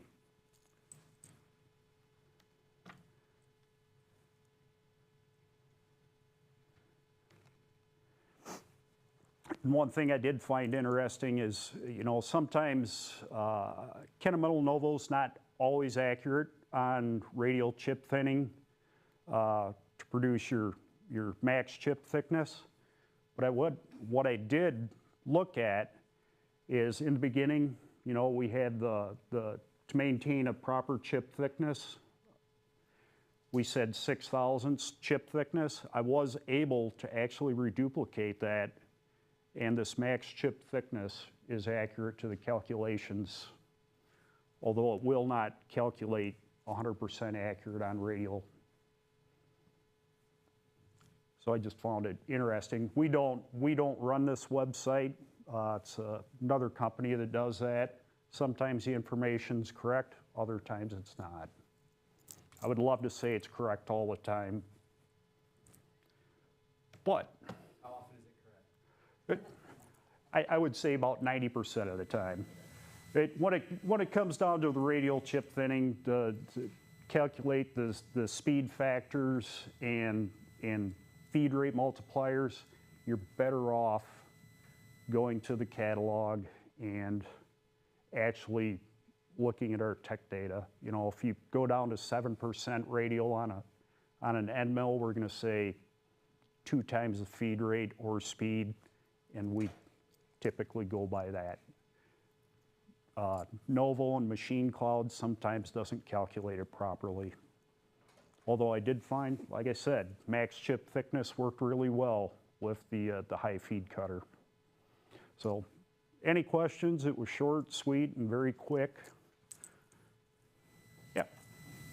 Do you find that you need to change to different inserts when you're using these as sponge cutters? Yes. Yep. It depends how you're using it. As you saw, we've got multiple geometries. There's different edge preps. There's ground inserts. There's pressed precision inserts. When you're plunging, I think I would prefer to go with more of a pressed insert. It's going to have a little heavier edge prep. Sometimes face geometry, rake geometry plays factors in it. You know, if you've got a long overhang, you're going to want something free cutting, but I say free cutting, but you also don't want it too free cutting because it's going to grab and want to bounce. So that's where the edge prep comes in play. So you got to have a little more hone on it. Sometimes you can tackle it with the flat top and just plunge right into it. And I find that on steels more than anything. Steel and cast iron. Anything else, guys? Do you find there's problems with chip evacuation out of the machine? Yes. Well, pocketing. Typically, if you're on a vertical machine, if you're down in a cavity machining that part, you know, if I say you're machining steel or stainless steel, we would recommend cutting dry. But if you're in a pocket, how else are you going to clear those chips? Most of the time, companies aren't going to allow you to open the doors anymore. L&I's got, make sure you have everything locked out. So coolant seal, the other option. Turn the coolant on, evacuate it. Do you find it's a problem getting it out of like chip conveyors or anything like that? No, no. These tools handle that pretty well. Yeah. Well, depends on machine, so, but they do work really well. And sometimes some machines have air blast. If you've got air blast on a machine and you're machining steel or stainless and you're in that pocket, air through the spindle, it just works wonderful to clear those chips.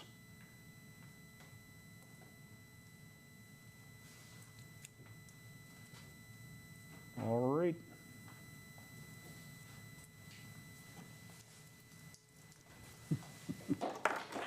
Next. We want to take about a 10-minute break, and we'll get back to it.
How you doing, Grant?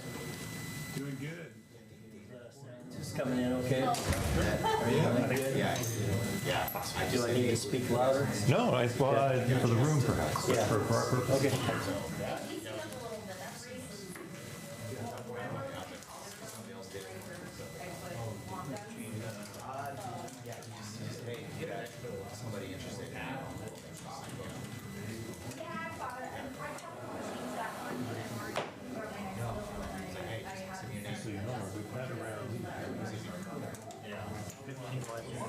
Cool.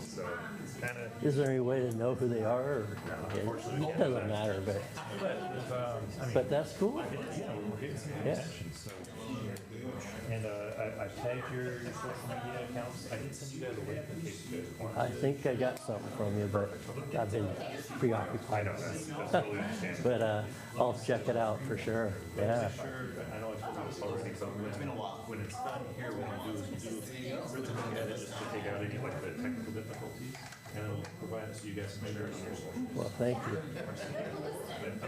Yeah, that's awesome. Is this the first time you guys done this? It's the first time it's gone without fluid. Yeah. We had it challenges last time. Yeah. But you guys really. And it's a long running program too. Yeah. You know, so yeah. What I will do, we're probably not going to do the live streaming for the second half just because I know it's going to be a little bit more interactive. I think that's good. That's what I figured. And then, that's thinking more of the. Plus, there's people Yeah, that's what I was thinking too, but since this is more just like the learning session, I thought this was more appropriate. So, but after we break for lunch.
I resist positive thinking, you know.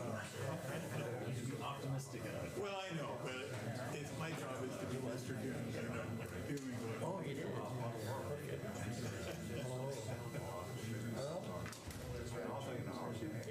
But this is going out, so. Yeah. And I think our time's going to be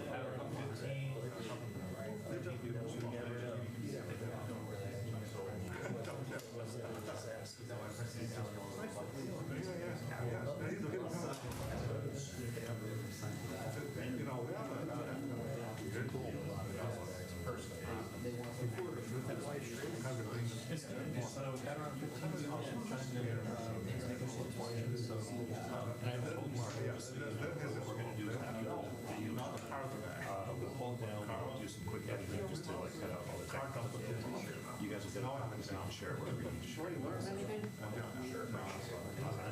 No. Pretty good presentation so far. The long one. Yeah.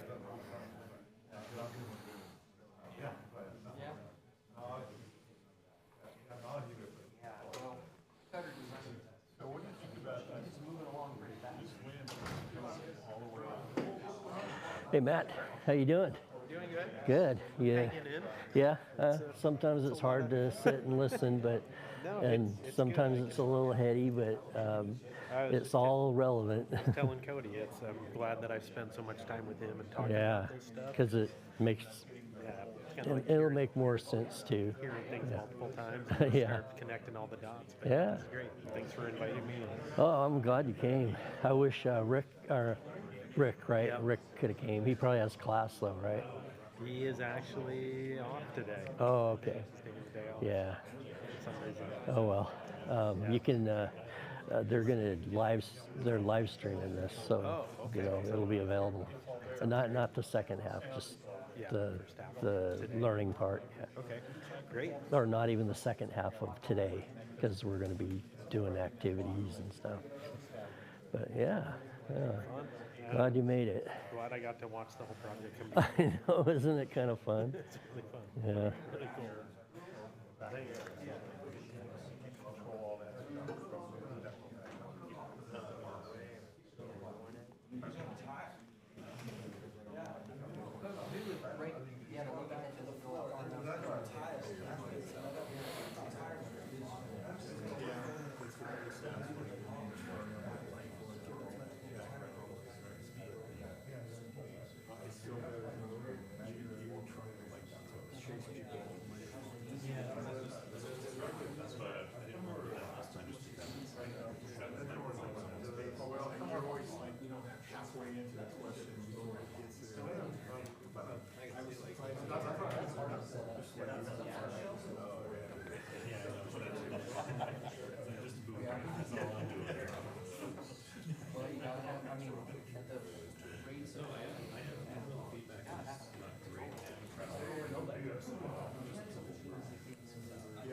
Just that one, so I'm gonna probably have to try to return the other one, because I think, you know, not too long ago.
Well, looks like most people are back in.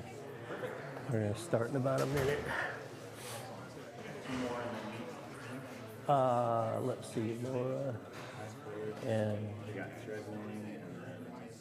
yeah, you got me and Laura, and then you. Yeah, so probably about 11 o'clock. I don't know, whatever, something like that. 11, a little after 11.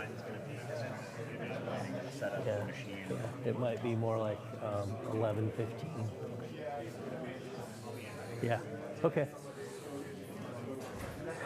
Oh, Cody, if it's too late, because try not to divulge how we pocket milled or how we roughed the profile. I'm just setting the scene. But you can divulge how we finish, because that's pretty cool. Yeah. But and if you don't, if you've already done it different, that's okay. But because we're going to do the competition, and the area they're going to do is they're going to deck the part, they're going to pick that tool, whatever it may be, they're going to rough the pockets, whatever tool they choose, and then they're going to rough the contour, whatever tool they choose. And so I'd rather not you tell them how you did it, because I just want them to do it innocently and without bias. Basically, I want to do it. Yeah, yeah, yeah. And here's block construction. Yeah. Here's the here's what the laser looks like. Yeah, yeah, yeah. And then going into machine specs, and then going horsepower and torque and how else to Okay, great. Okay, love it.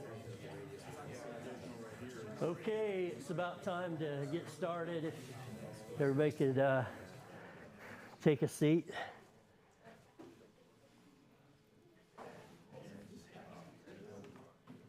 Good morning. My name is Mark Warner. I've been with Kennametal 27 years this month, so seems like, and I'm one of the younger guys, you know. Ask some of the other guys like Rick, I think he's at 35 now or something. 36, okay. And yeah, we had a guy just retire, what was it, 49 almost, about 40. Yeah, so, and then you heard Danny and Steve, they're long timers, and so anyway, thanks for the clap. I just don't feel like, well, I'm not even close to most of the people I work with, but we have some good young folks too, and that are really sharp, and so anyway. You're halfway there, Mark. Pardon? You're halfway. Yeah, I'm about halfway. Yeah. That good. Yeah, I'll leave it there. Okay. So anyway, I'm going to talk about high force milling. I mean, Brian talked about high feed milling. It's one of my favorite cutters because you can do everything: circular, interpolate, and you can plunge, and you can go like crazy on a flat. But we're going to talk about high force milling, meaning milling you would do with very rigid machine, a machine with a lot of horsepower and a lot of torque. And so I'm going to show you some of the tools that are typically used and why they're used and how they're used. And so we'll get started with that. So one of the tools that is very productive if you've got rigid machine, rigid setup, a lot of horsepower, a lot of torque, you can use a helical indexable, and it's hard to beat the cubes you can produce with this. But again, you have to have a lot of power and a lot of torque to drive it. And there are a lot of machines out there. Even some of the older shops, they have some big rigid C-frame machines, and some of them can run these cutters. But then a lot of the new machines you're seeing coming out, like Makino T2 and a lot of others. S&K has some really big ones. They can run these and do really well with them. So why you would use this cutter? This helical indexable happens to have 8 cutting edges. And the reason why is it's got a neutral relief angle, basically none, where most like 4-edged inserts will have a relief angle of maybe 12 degrees or 15 degrees, whatever, to provide relief and clearance when you're milling. We've figured out a way to design the cutter where we kick the insert in such a way negative that we create our own clearance, and then we can have a neutral relief angle. And what that does is it really gives us a lot of strength, because when you have that angle going on the back, you kind of have that cutting edge exposed out unsupported. Well, with this, it's very supported and it's very strong, and you can flip it over and use the other edge. So you're getting 8 edges. They come in, if you're not familiar with IC, IC is stands for inscribed circle. And an inscribed circle is the biggest circle you can put inside any shape. So in this square, whatever the biggest circle we could put in there is the IC. So we can put a 12 millimeter, if this is a 12 millimeter IC, circle in here, and it'll go tangent to the four corners. Same here, and same with any shape. They use that term in lathes, and a lot of you know that, but just I didn't want to assume that you know what IC means. And so in this particular cutter, we also have the leads can have radii that are typically needed in a lot of your parts. I know a lot of parts you don't want to machine a tight corner because it's a stress riser. And so you put a radius in the pocket, or you put a radius along the floor of the wall, put radii everywhere on the part to strengthen the part.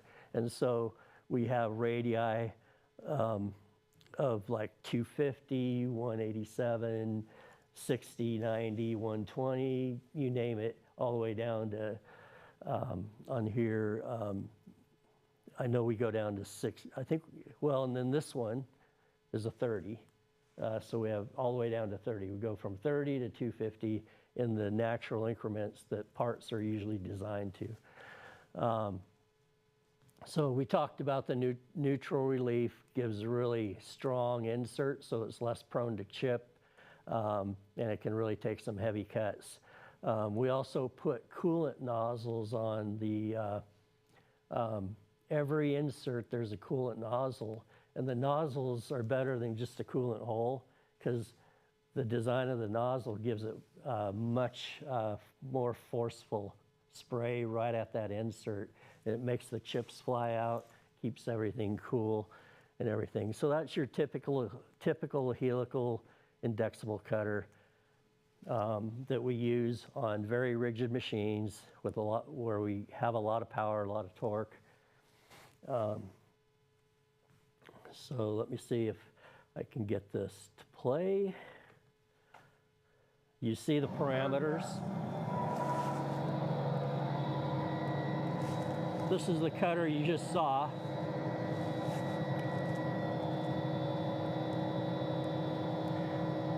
So you're making some cubic inches per minute right there. You see the chips, how they're really accumulating, and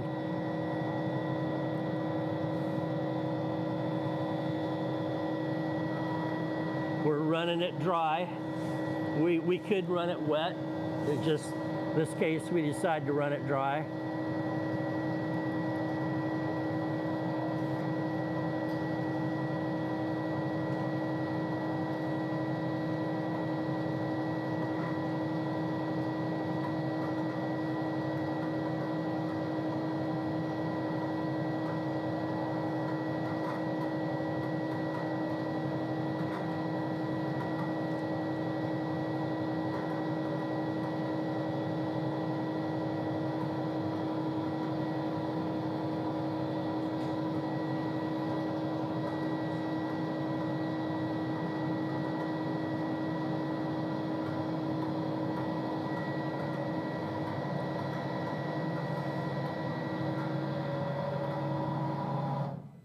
So you get the idea. You can really get some high metal removal rates with a stout machine and a good rigid setup. And that's helical indexable mill. Okay, so let me see, yeah. Another one Brian alluded to, he called it a button cutter because that's kind of the industry name that it's been given. Kennametal likes to name our cutters for really bizarre reasons, and I won't tell you about them now, but some of them are pretty bizarre and pretty funny. But we like to call it the daisy mill. I can't tell you every reason why we call it that, but I can tell you some. But anyway, the daisy mill is referred to button cutter. It does have relief. on the side, it's not neutral, although we have rounds that are neutral, and they do quite well too. This is probably the best round, best overall round. And, you know, there's all kinds of inserts. There's diamonds, there's squares, there's 80-degree diamonds, there's 35-degree diamonds, there's like the high feed cutter, they're kind of their own shape. There's trigons, there's everything. But the round is the strongest shape, just because of the shape. It just gives you strength. There's no corners, there's, you know, it's really strong. And so with this kind of cutter, again, it's gonna create a lot of force and it needs a lot of power to drive it. But you can ramp very aggressively. You can plunge like a plunge mill, like Brian was talking about, the high feed mills. You can just plunge straight down. They do really good. They're so tough.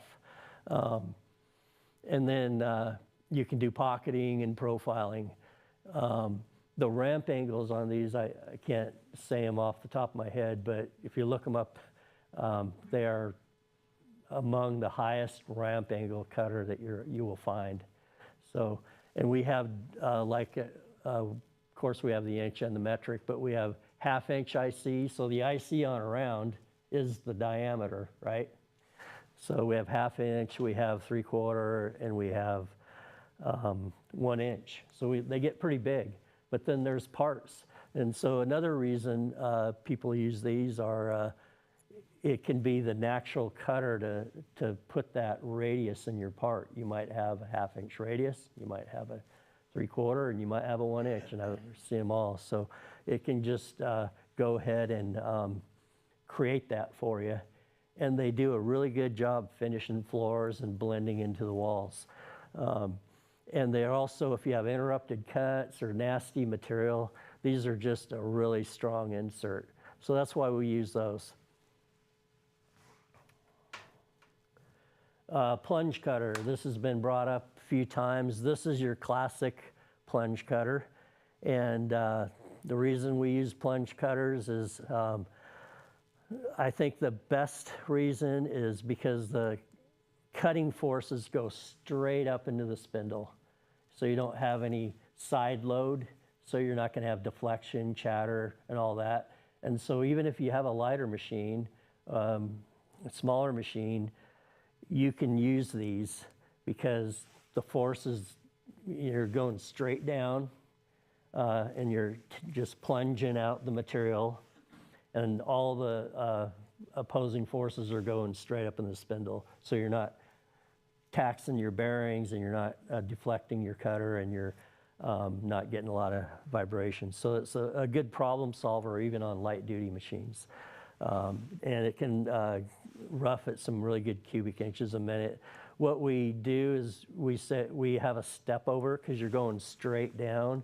So the step over is going to probably be, I like to say, no more than 75% of the width of the square. So if you have a half-inch IC square plunge insert, then I would probably go like 375 max. You know, you don't want to use it all. So let's see, eliminate chatter. When you have a long length of diameter over 3:1, so if you're over 3:1, you want to consider this. Because you can get really long because it's just going straight down, and it's not going to give you a problem as much as other cutters. One little tip on these, when you retract, because what you're doing is you're going in the material and just plunging out a piece of it, and then you're going to come up and you're going to plunge out another piece of it. So when you come up, you want to pull off the material a few thousandths at least, so there's clearance. That way you're not dragging the insert up the material and rubbing it, because it decreases the tool life. So when you plunge down, remove the material, then pull back a little and go up, and then come down and plunge again. So that's why we use those cutters, and they're very common, very effective. Then there's ceramic milling, meaning we're taking inserts that are made out of ceramic. Kennametal has, for a long time, we make our own carbide. We make our own ceramic. We really have, you know, we take it from the ground, from the mine. We have mines, and we process the carbide or the ceramic into the final product. And so there's nobody really in between. We coat our own stuff. But anyway, we make ceramic, and they're usually the ones we use for milling are Cylon ceramic. It's just what they call them. And they're, you know, ceramic can take a lot of heat. And so the main application where you're going to get the most benefit from ceramic insert milling is like an Inconel or stainless, high nickel content. You're going to run your surface footage between 25 and 3,500, and that is really high. Where if you had the same type of thing, like a button cutter running Inconel, you'd probably be in the 100 to 130 surface footage range. So we're talking a big jump in productivity there. And normally we're right in the 2 to 4 thou inch per tooth. So it's not real heavy inch per tooth, but the speed is so high that you get a lot of productivity. It's mainly used for roughing because they just don't put down a good finish.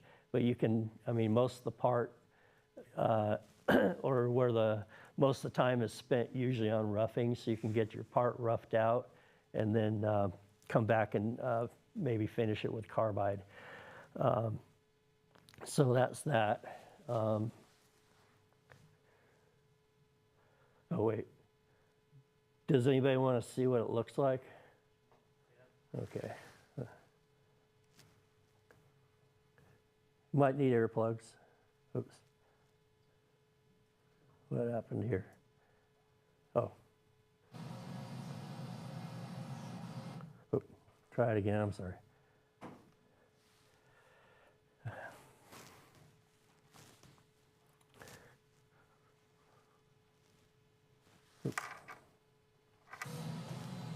Oh, it's not projecting. Maybe John can help me. Sorry, I'll pause Yeah, for a no, second. yeah, just Let's stop presenting for just a minute. okay.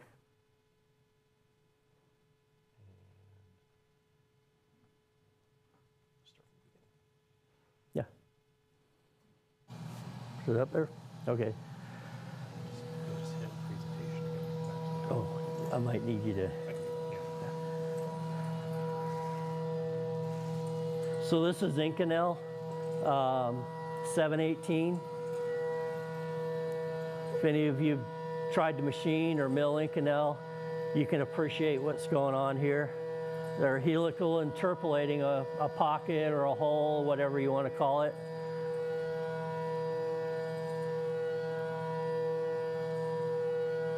And you notice there's a lot of fire and sparks, and that's normal. That's the way it is. And the chips are more like grinding, you know, matter or material. They're not really chips. But if you got Inconel jobs and you want to get them done fast, there's no faster way I know of. Tool life usually isn't very high, maybe 20, 30 minutes sometimes. But what you do in that amount of time is well worth it. A lot of customers who do it for the first time, they want to hit the e-stop because they think they're burning up their cutter or their part. And I've had customers do that, but that's normal. You get a lot of fire and sparks. It's kind of cool. So I can probably stop it there. Give you the idea anyway.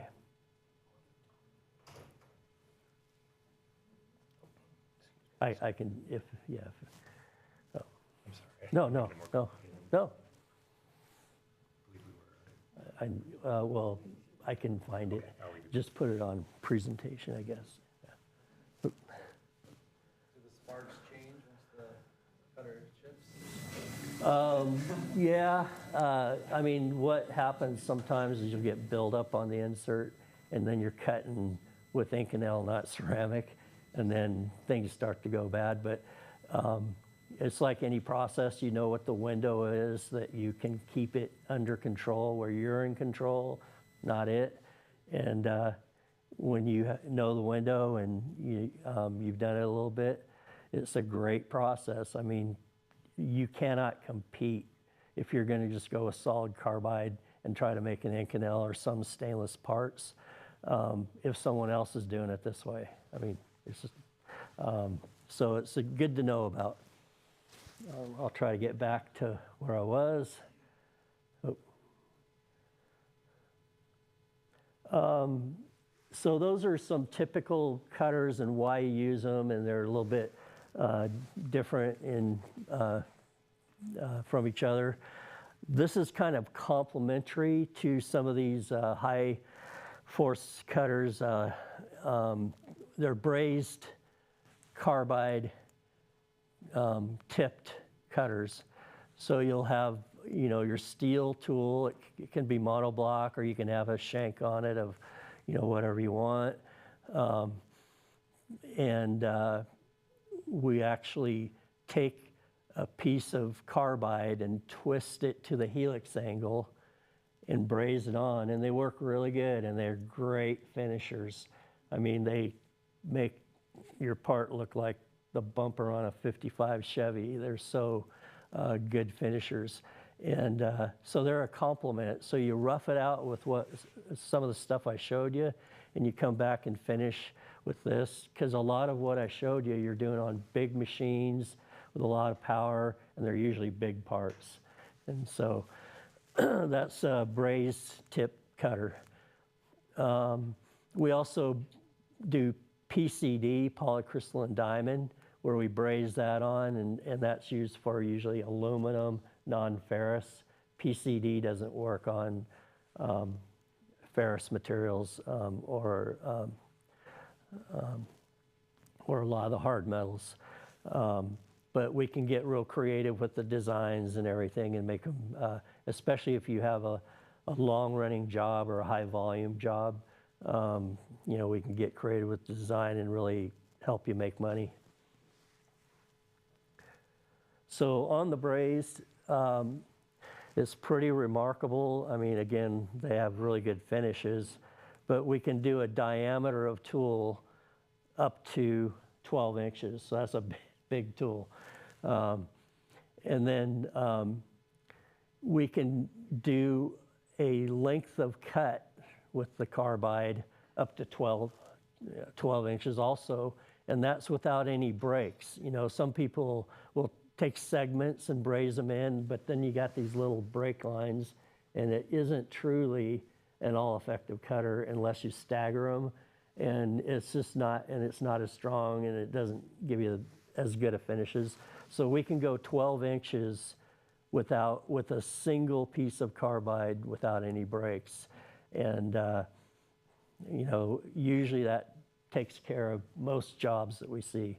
And then we can do up to 45-degree helix angle. This one's not 45, of course, but that's a pretty high helix on a braze tool. And we will put the helix angle based on the application, what you're cutting, what you're doing, just like Danny and Steve do. A lot of times we just want to know what you're doing, and we'll just optimize it, and we'll work with you and collaborate, and we'll come up with a tool that's going to be perfect for your application. So it's just a complementary tool to some of the roughers I showed you. Edge prep, that came up with Hermes, and it comes up every single time. This is a good visual. This is a very light hone. It looks like a sharp edge. And, like aluminums and brass and plastic and A lot of, even like Tilex, a pretty sharp edge, but we're never gonna give you a totally sharp edge. We're gonna give it at least a slight hone because it protects it. If we gave you a sharp edge, it's just gonna chip or break off. So we're gonna get a very, very light hone that you won't even notice. And so that's a light hone. So this is your insert, say it's a square, and then here's your relief. And so the edge prep is on the cutting edge, all the cutting edges of that square insert, which would be 4. And we're gonna protect that edge with an edge prep. And so then you got a honed edge where we're gonna put on a lot heavier hone, and you'll notice it just to protect the edge so it doesn't break or chip. And so that's what the honed edge looks like. And then we've got what we call a T-land edge, where it's kind of like a chamfer, but it's usually not at a 45. It just depends, where we're gonna protect the edge with a T-land. And as we go through, these get more aggressive as far as edge prep, because if you're cutting really hard material, or if you have one of these big monster machines where you can really just plow through material, you just need to have a heavier edge a lot of time to allow that to happen. And then we also have, and we use these all the time, T-land with a hone. So we T-land it, and we also put a hone on it, and that gives you more edge protection. And so it's all based on the application, and we, as our standards, we'll offer all of these, and that's what they look like. And they are very important, like Hermé said, and a lot of people said, it can be difference between success and failure if having the right edge prep. So here's a few pointers. Know what your edge prep is, especially if it's a critical operation or something you're having problems with. If you're having bad tool life or chipping out or whatever, find out what it is if you don't know. And it might be a 2 thou hone, and it should be, let's see, the inch per 2 should be greater than the edge prep, just like Chris said this morning, because I know he's run into it. It's like, if you have maybe a 3 thou hone and you're only running 2 thou IPT, and maybe it's because you're getting that chip thinning because your radial isn't 100%, or at least 50%, then you're gonna have a problem because you're not really cutting the part, you're just grinding it down and you're gonna lose tool life. And so you wanna know what it is and make sure you're feeding your feed per tooth more than what the edge prep is. And Kennametal guys or whoever you work with, they can get you that information if you don't know it, and work with you on the process. So machine tool workpiece rigidity often determine the edge prep. If you have a high rigidity, you'd have heavier edge preps, low rigidity. Sometimes you have to have a lighter edge prep just to cut freer because the machine or the setup isn't that rigid, and it puts less force, but then that means you're not getting the cubes either. But you just have to match up the edge prep with the rigidity of the machine, and pretty much that's it. And even the material that you're cutting too. And then I got here, don't limit yourself to standard edge preps. If the opportunity warrants, you might have to adjust it. And the guy I told you about that's been with Kennametal 49 years, a lot of you might know him. His name is Jim Flaherty. They call him Gadget and they call him Flapjack. He was known for, he'd go out, see a process, and no, we're only getting 40 minutes of tool life. We want to get 70. And he'd look at it and he'd say, well, let's take it up a couple clicks, or let's take it down a couple clicks. And what he would do is, in very small increments of like tenths sometimes, or thousandth sometimes, he would increase or decrease the edge prep, And like Hermé said, it can make the difference of success and failure. We don't do that all the time, usually don't need to, but sometimes if you're really having trouble, or if you need to be real competitive, and you got a long-running job, you'll just want to optimize that edge prep, and it'll pay off. So these are some toolpath strategies, and these are really more for hard metals and high rigidity, high power, like we're talking about. You know, I'll tell you not to channel cut, but Danny and Steve, they make a living off of designing and developing solid end mills. And Danny will say, no, channel cut. I got an end mill called Harvey TE, and it doesn't care, and you're going to get more cubes. So this is more suited to the indexables and high rigidity, not to solid rounds, because solid rounds is just really, the technology is moving so fast that the game changes sometimes on you, and it has. In the last 5 years, I've seen toolpath, cutter geometry, you know, there's a lot to the geometry. But so the point is, this is for your indexables mainly, larger cutters with a lot of rigidity, a lot of power. So I'm going to tell you, these are just guidelines that have served our customers well. When you're coming in with that big helical indexable or whatever it may be, when you enter the workpiece, that's very harsh on the cutter. And so when you enter the workpiece, initially, you enter at about 50% feed, just to get it engaged and soften the blow, I guess, be one way to say it. And that's true for interrupted cuts. So like if you're already in, but then you got an interruption, you want to both enter and exit at about 50% of the feed. When you're driving corners, of course, like Danny and Steve and others have said, if you want an 1.5-inch corner, you might not want to use a 3-inch. You might want to use a 2.5 or a 2, so you can really drive it and not wrap that cutter. And that's true with solids and these. But when you're using the indexables, you want to decrease the feed by about 50% when you're driving the pockets, because you're wrapping that cutter, even if it is smaller diameter. And that gives you reliability, like Hermé was talking about. You know, you want to have a reliable process. You know, it's one of the top priorities. You don't want to be always messing and fiddling with it. You want to let it go and let it do its thing. And so that just helps. And I'll tell you to avoid full channels whenever possible. Again, Danny will say, no, I got a cutter. It's a solid round that will do it.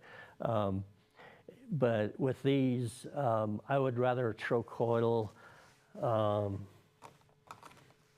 and if I have a that one doesn't work. If I have a workpiece and I need to make a slot, and I could come in with my cutter and channel and make that slot and go all the way down, and I'd have to do it at 50%. And sometimes you have to do that. But what I'd rather do is have a smaller cutter, and what I would do is I would trochoidal, where I'm kind of making half moons as far as my tool path, so my cutter would be here, and I would let the cutter come around here and like half moon it to make that channel rather than take it all. And so that's a technique that gives you a lot of reliability, less problems, better tool life. And it's not, I mean, a lot of times it's even faster than channel milling. So that's trochoidal. I don't know if this is, but the way I remember things is it's kind of like half mooning, you know, around. I always think of this kind of looks like a triangle, and trochoidal sounds like triangle. So that's kind of how I remember. It's just like rather than go in and take the full slot, you're gonna do this and just keep doing it, you know, all the way up. So anyway,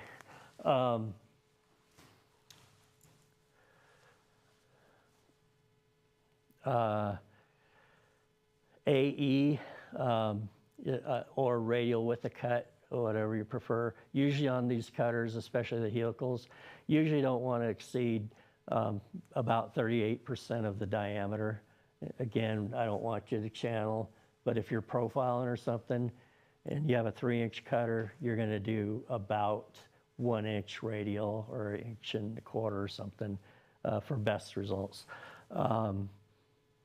See, you want to maximize your AP, your axial depth of cut, because again, like even Danny said with the solid rounds, the more length of cut you have, the more points of contact and the more stable you are. And that's true with our helical indexables too.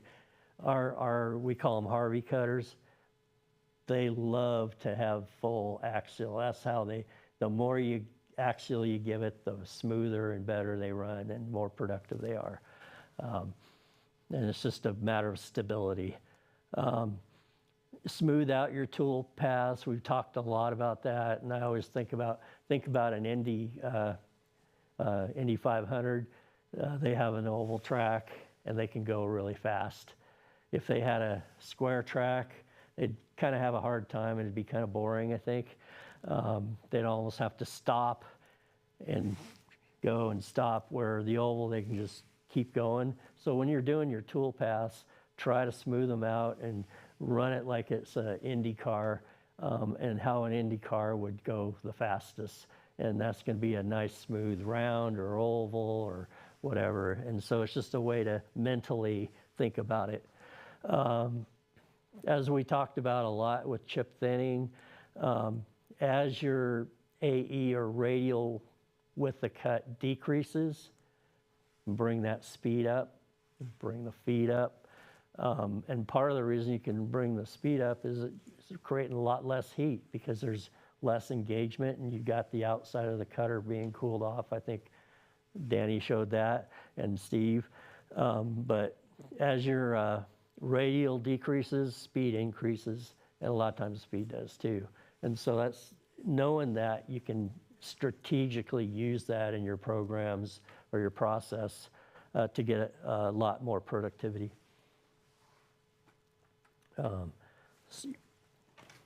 Another thing is, like if you're doing a pocket, it's most productive to get a flat bottom drill and just drill out the center of the pocket and then drop in like your helical and then spiral out. Usually drilling is the most productive way to remove metal. You'll get the best cubes drilling. So if you can drill flat bottom, drop it in and spiral out and do the rest, you're going to be way ahead as far as productivity. This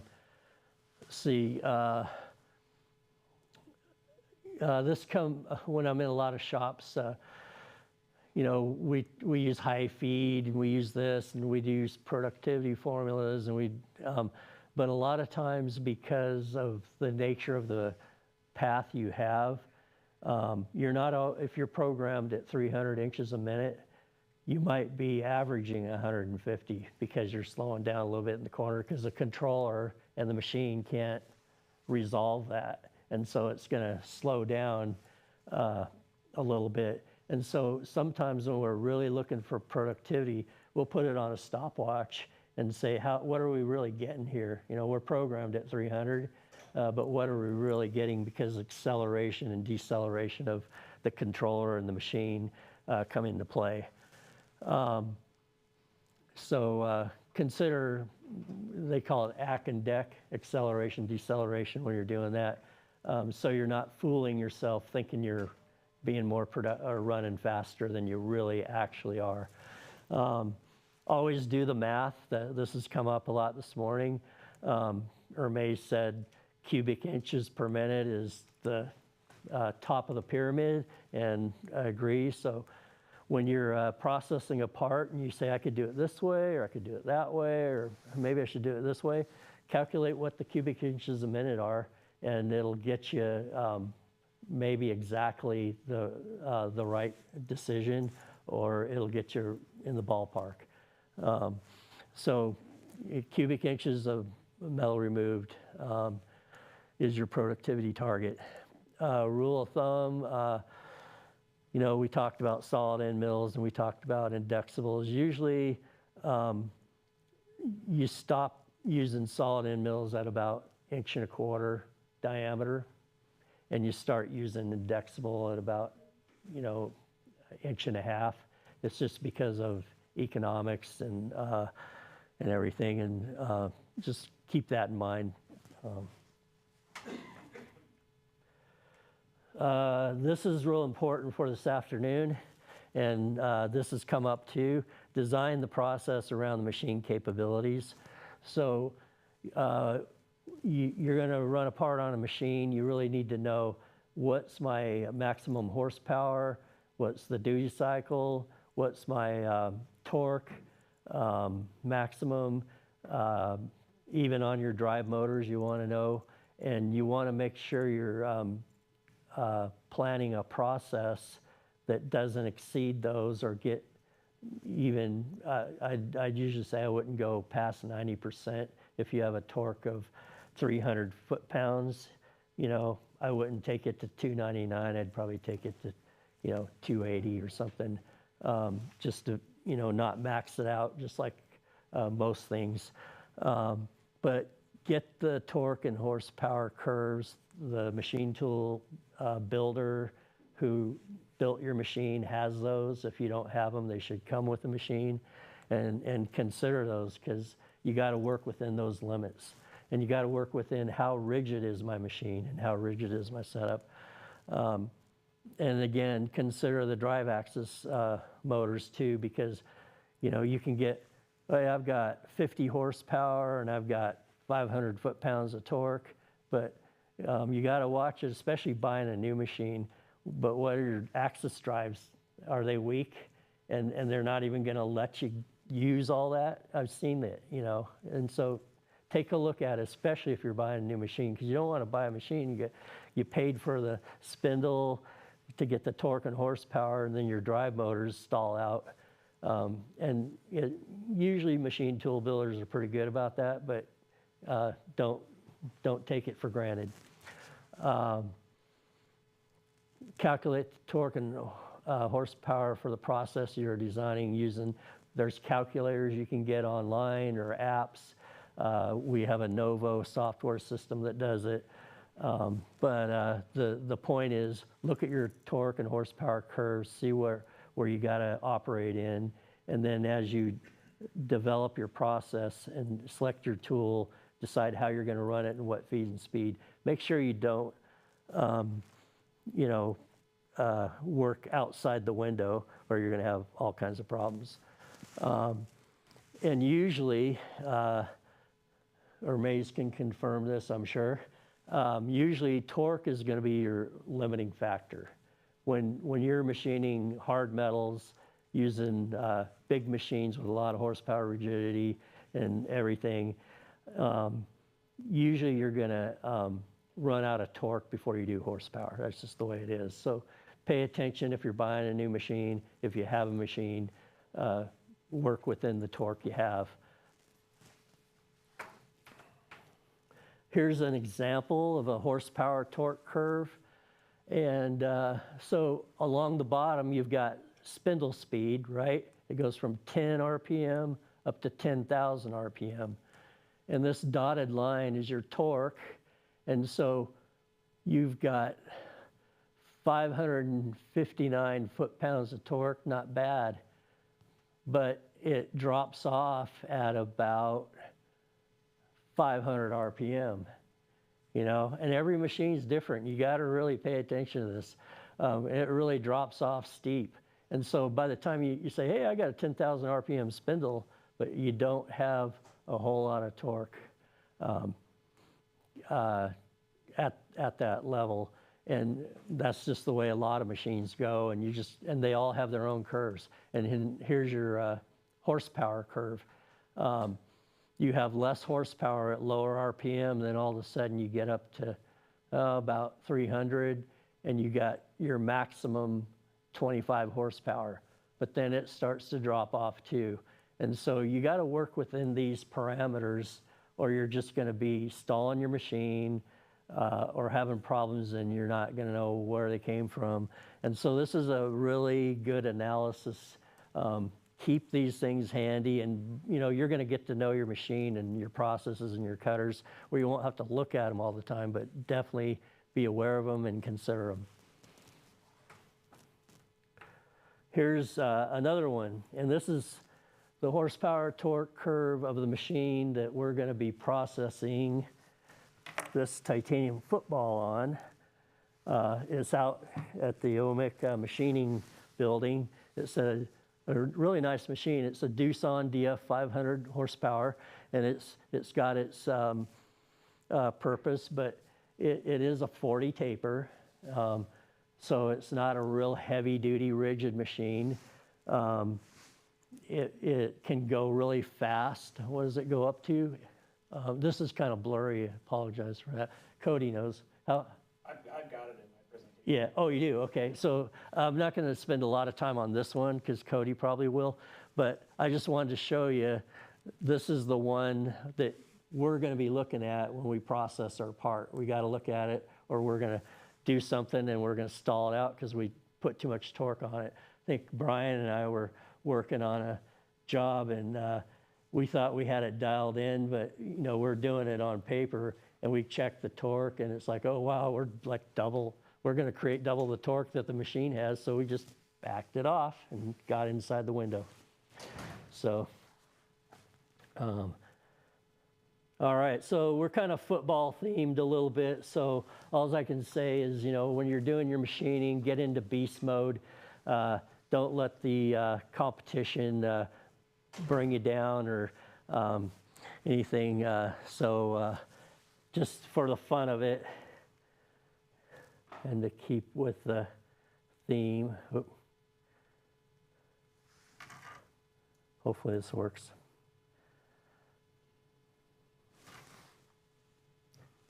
A little bit of a delay, I think. Or either that or I did it wrong again. Oh. John's been a trooper for us.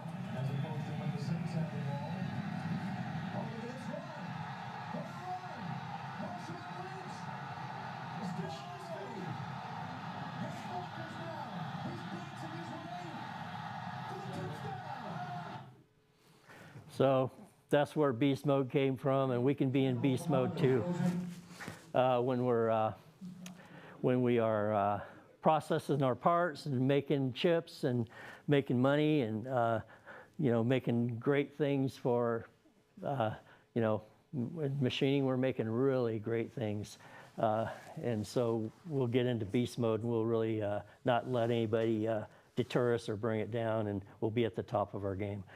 Let's see here.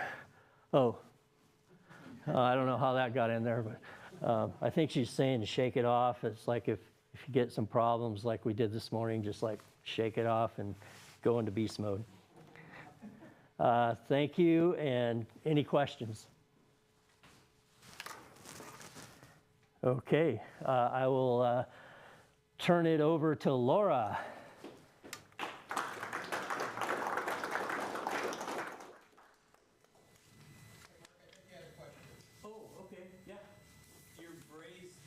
carbide cutters, what's the smallest diameter that you guys normally make? I think probably inch and a quarter.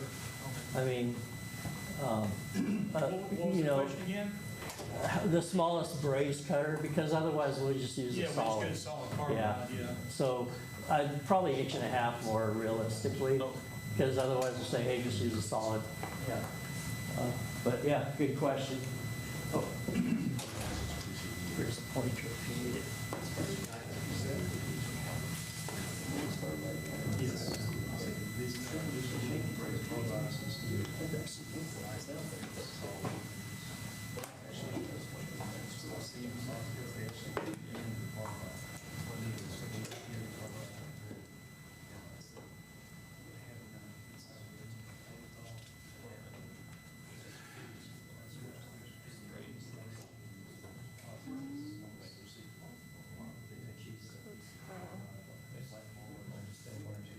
Oh, hi. Can you, am I good? This sounds good? Oh, awesome.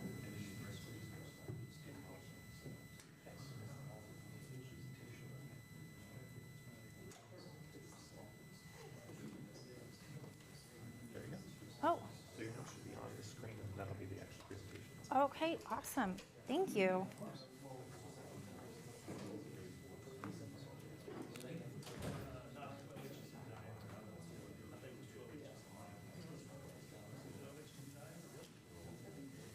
All right. Hello and good morning. My name is Laura, and I am happy to be here today. So I just wanted to say thank you, OMIC, for hosting this, and also thank you, Kennametal, for putting this together and getting us all in the same room together. Boise, Idaho is where I call home. So I'm the applications engineer for Southern Idaho and then parts of Central Eastern Oregon. And I went to trade school to become a machinist about a decade ago. Fast forward to fall of 2022, Kennametal pulled me off the floor, and now I'm here today in front of you talking about thread milling. So thank you for coming. So today's agenda is straightforward. However, I want to quickly prime you all for my talk and tell you that I'm interactive. I will be asking you questions, so we have a good group, so I want your input. And with that said, let's begin. On the docket for today is a quick introduction to the topic of thread milling, including a review of Kennametal's thread milling solutions. Next up, I'll ask the question, why thread mill over tap? And conversely, sometimes it makes sense to tap. It's good to know, to tease those apart and know the difference, why you would apply a thread mill over tap. Then into the meat of the presentation, application information. This section touches upon cutter selection, programming considerations, machine requirements, and troubleshooting. And then how's this for a strong finish? One of the better kept secrets, we have a web-based thread milling software that's totally accessible off the website. If you don't know about it, at the end of this, I will take us to the website and go through it with an example. And I've also included a Q&A section at the end. But as questions come up, please feel free. I don't mind interruptions at all. We can talk about stuff as they come up if you think of something. All right, let's do this. So, thread milling. I'm gonna back up one step and start with threading. So, right here I have the Machinery Handbook, 29th edition, 319 pages in this book just dedicated to threading. It's a big deal. Right? Like I'm brought back to thinking about my first semester in trade school, and my instructor every day would say, if you can't cut threads, you're not a machinist.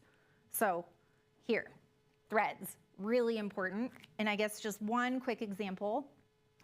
Who can think of how they've used threads today? Lid to my cup. Yeah, that's a good one. Any other examples? I know for me this morning, my toothpaste cap, it's held on by threads. I hope you all brushed your teeth today. Steers my vehicle today. Oh, yeah. Yeah, no, threads hold the world together. That's a really big part of kind of what we do as machinists, is being able to put things together. So, I have this fun graphic, we'll watch it. This is just a visual example of thread milling. And what kind of the quick takeaway from that, and I have some text, I won't read it all, but thread milling produces a thread by helical interpolation of a rotating cutting tool.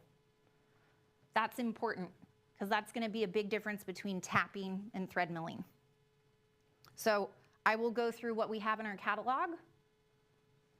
We have the TM cutters. You have them in a shell mill and then also a straight shank. And this one, they come in a few different sizes, but here you can see different pitches. So running through all of this. If you want this information, talk to me. It's also on our website and in our catalogs. We have single point insert threaders.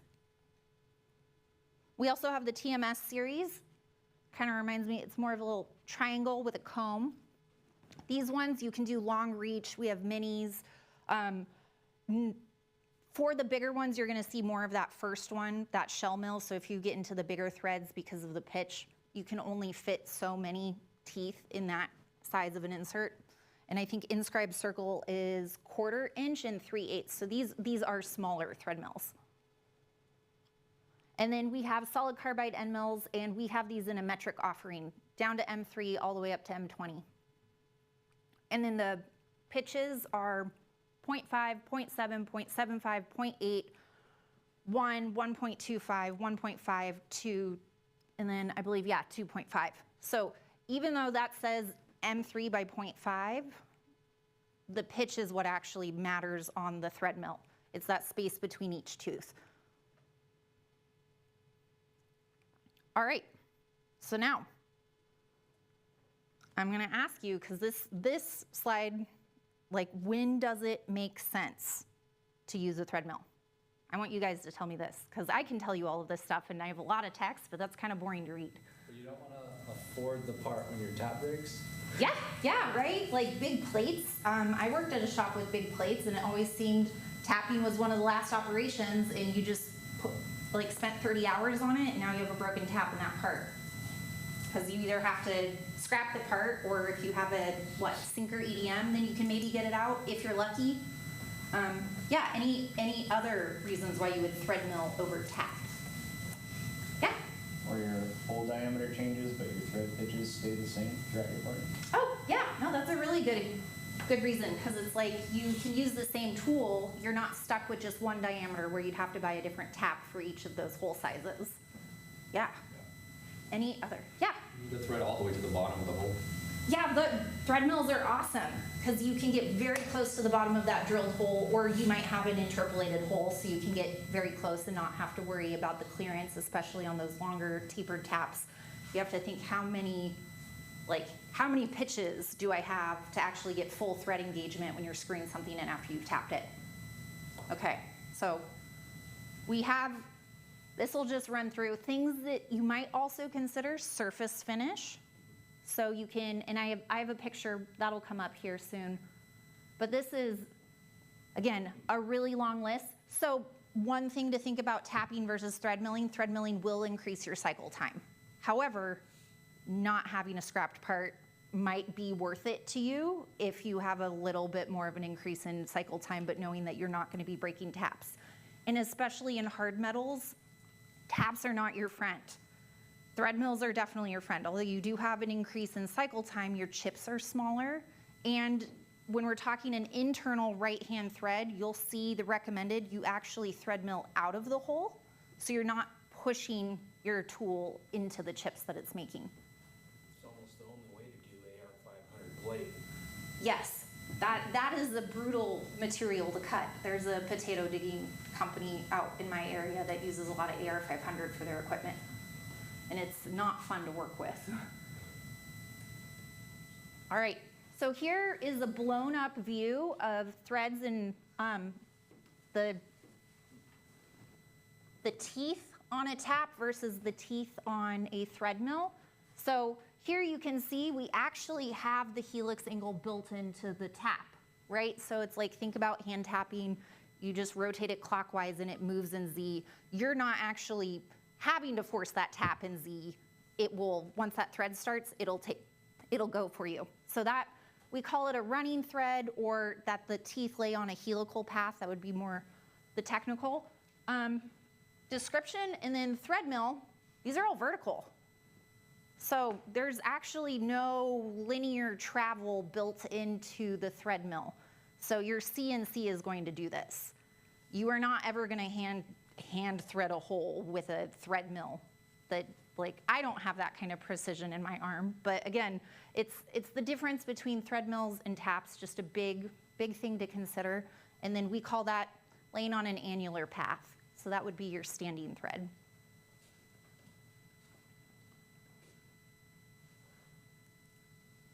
All right, so now we have a blown up picture of a tapped workpiece versus a milled workpiece. What stands out to you guys first? Yeah, surface finish is definitely, that's a huge difference. This is kind of grainy, where here we actually have a smooth milled surface. So important to note that thread milling inserts in solid carbide thread mills are full profile or cresting type. This would be analogous to topping inserts on a lathe, if you've heard people talk about that. So that means thread mills can produce 100% of the thread form. So the hole that you make, or the boss that you have before you thread mill, that's going to be really important, that diameter, because your thread mill can produce actual 100% thread form. Notice the difference on the surface finish of the tapped hole and the thread mill that we talked about. And then because thread mills are designed to produce the finished major and minor diameters of a given thread, they're useful when threads are called out very close to the bottom of a blind hole, or when there's external threads that bump up close to a shoulder. Just reiterating what you guys had said earlier. And then I'm gonna pause because we're talking about the tool, but I also wanna just throw in some information about tool holders. So thread mills are designed for high precision threading applications. Your tool holder is going to affect your performance of your thread mill. So although I have done this in prior jobs, we had a thread mill and an ER32, call it live tooling on a Morisiki. I guess it was the NTX, so it was like 2 spindles. We did that fine for what we were doing, but if you're having to do high surface finish call outs, because these were like oil and gas parts, as long as the threads were clean, they didn't really care about the surface finish, but you may run into tighter surface finish requirements for that. And so I would say if you're going to be thread milling and you are thinking about these things, you're gonna get your best tool performance and tool life if you put it in like a hydraulic chuck versus an ER32. So I just thought I'd throw that out there. The tool is very important, tool selection, but also how you hold it is very important as well. You know the difference in the roughness average? Oh, Comparison. I don't have that off the top of my head, but I can get you that info. What were you required to hit? Did you have a tighter tolerance with the thread mill in that application you're talking about? Oh, for the oil and gas parts? It didn't matter, you said, but it didn't. I mean, they had a 63 call out. It was a nozzle, so the bore, like the threaded part, we were just screwing onto what I imagine was a hose, because these were rated for about 20,000 PSI. It was all hard water applications. The surface finish for the bores, that's mattered a lot because they didn't want any cavitation. So threads, it was just right hand for oil, left hand for gas, and then make sure the no go and go do what they're supposed to do. But I can find out more on that. I will. That's a good question.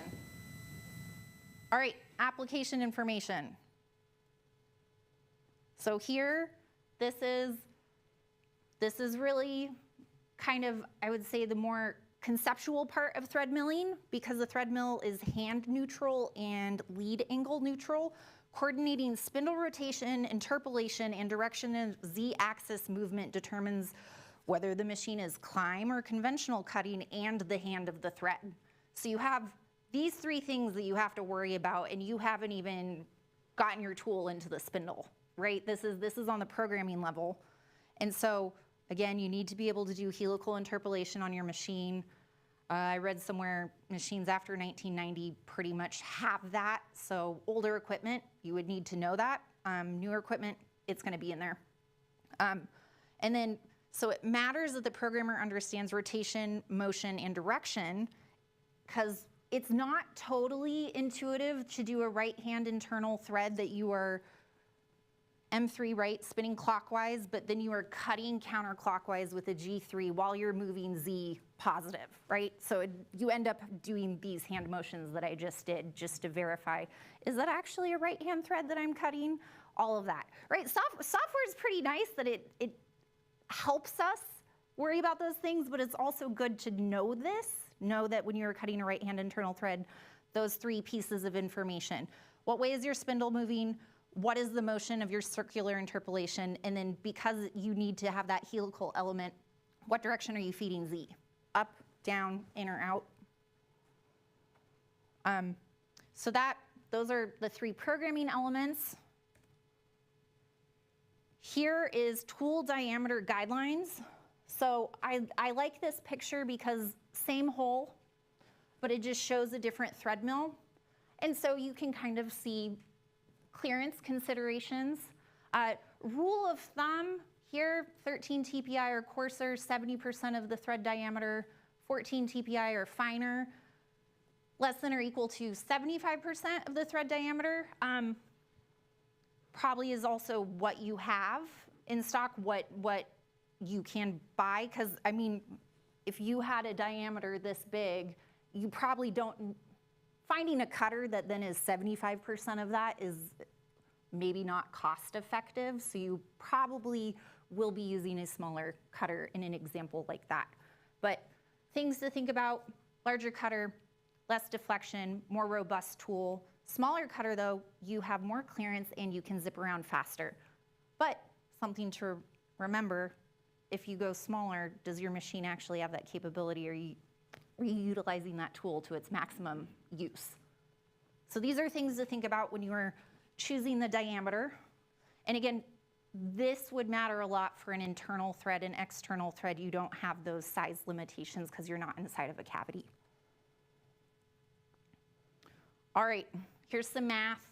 We don't have to go through all the formulas, but what I am going to say is when you are on the inside, center of the tool versus outside of the tool, because you're actually cutting on this outside diameter, it's going to be a different, at the cutting edge, it's a different feed rate than if you're on the inside.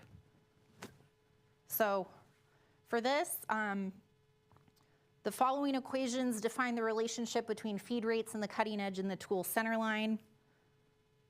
I think the next one, yep, just highlighting that this is actually the cutting path that you're on.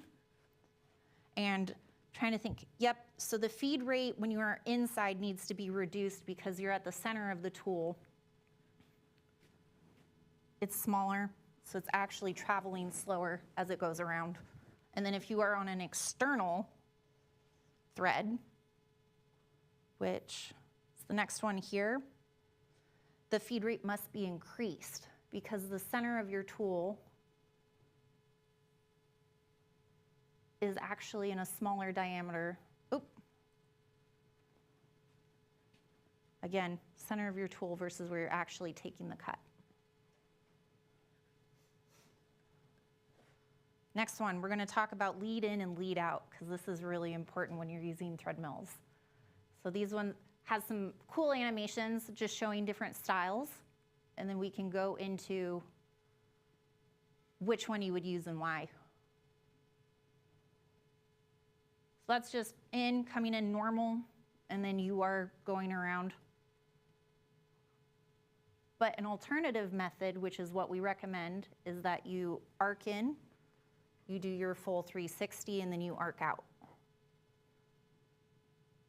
So why do you guys think this matters? Why would it matter to arc in versus just going straight in? Yeah? Yeah? Deflection? Yep. Any others? Dwell marks. Do you think about that? Yeah, you can definitely get those. Yeah, you're gonna get a better surface finish with the arc in. All right. And then also important to note, when you are leading in, leading out, you actually want to reduce the feed rate. Mark had talked about that with the HU8X cutter. Same kind of logic applies here with that. You are not going full speed arcing in. You are gently arcing in, and then you hit your actual feed rate, and then you come out softer. Here's, again, a lot of math if we were to be doing this by hand. I just thought we'd include it because everyone likes to nerd out on this kind of stuff, right? Double check your control, your CAM software. Here's more math for external thread milling. And then I have a little example here. So again, that graphic from earlier, I'll run it.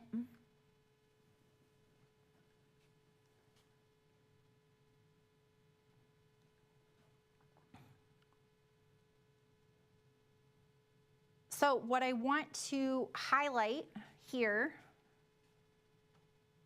notice that when we are going in for that first arc in counterclockwise, we actually have a Z move. So that way you get that helical, like you're leading in to that arc. You're not coming in straight and leaving grooves because again, there's no built-in helix on this. So if you were to just, even if you arced in, but you didn't have that Z move in there, you're gonna leave straight grooves arcing in, and then you're gonna cut your thread, and then you're gonna have straight grooves out. So that's just important.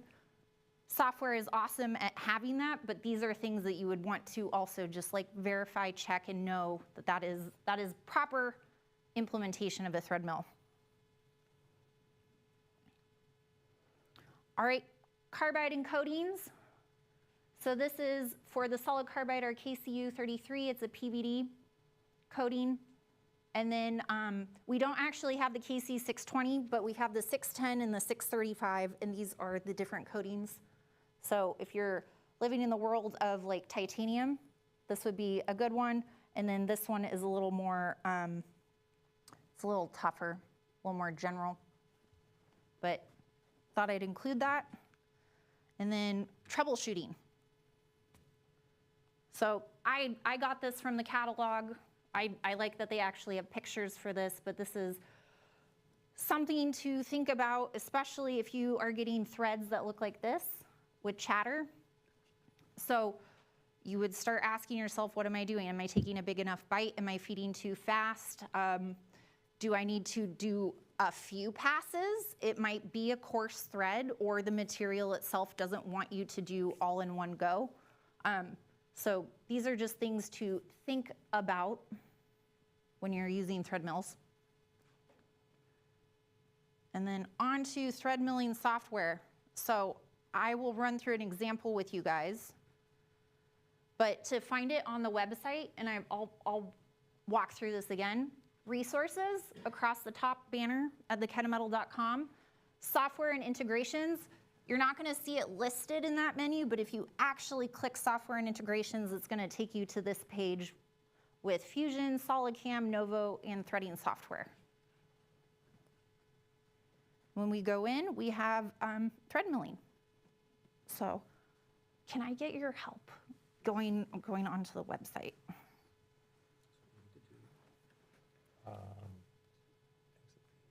Presentation, and did you have a hyperlink that you wanted to follow? This one, I will just, will that work? Oh, okay, I think I'm good. Thank you.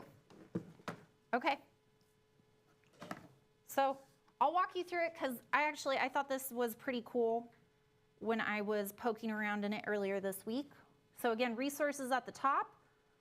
Over on the left, software and integrations, click it. Scroll down and you'll see go to threading software. And this is great because it's web-based. You don't have to download anything to your desktop. You can just get to it from the website. And here we have thread milling. And what I'm going to do is a 3-inch 12 unified thread just to show as an example for this. So we have internal right hand, but notice if I click these others over here on the right hand side of the screen, more information changes. And I thought that was actually really useful, as you'll see as I go in. So we have American Unified, but let's just say NPT. It gives you pretty useful information about the thread.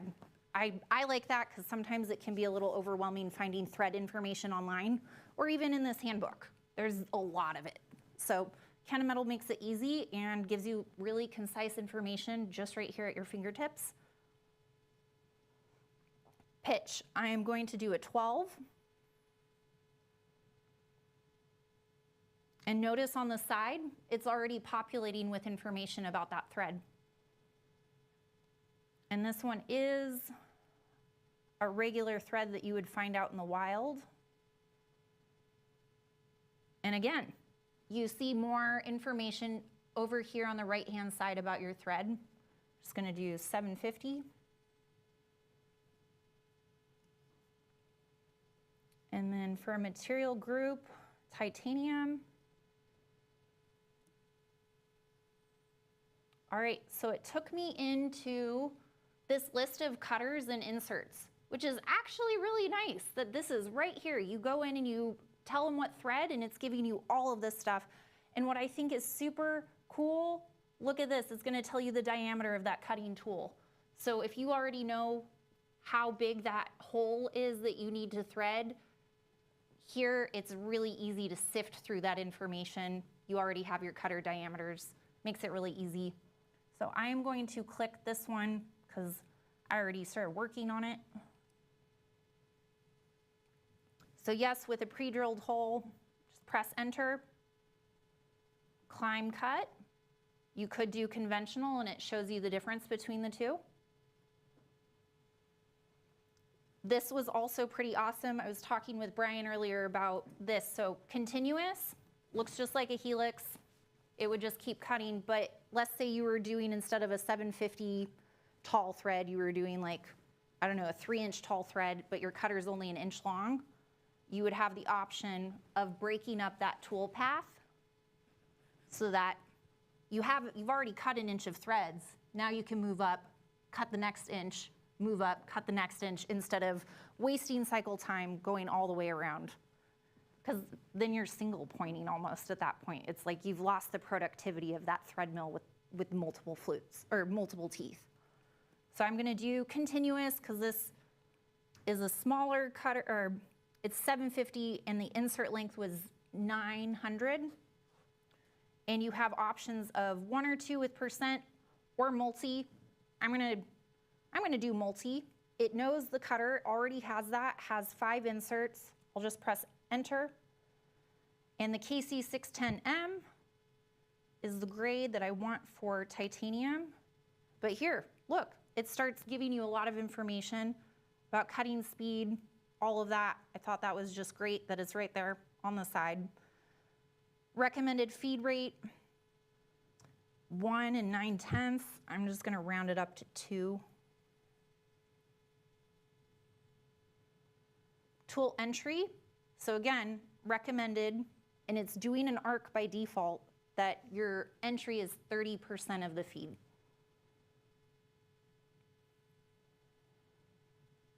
And you have different options on your passes, modified volume, so that would be different depths of cut, and then constant depth of cut. Modified volume makes sense to me. You can treat it like a roughing and finish pass. And then this says 6, I'm just gonna do 3. Retract, 1 inch above the part. And then what control? I know Fanic's pretty prevalent, but what controls do you guys have? Siemens. Siemens? Okay.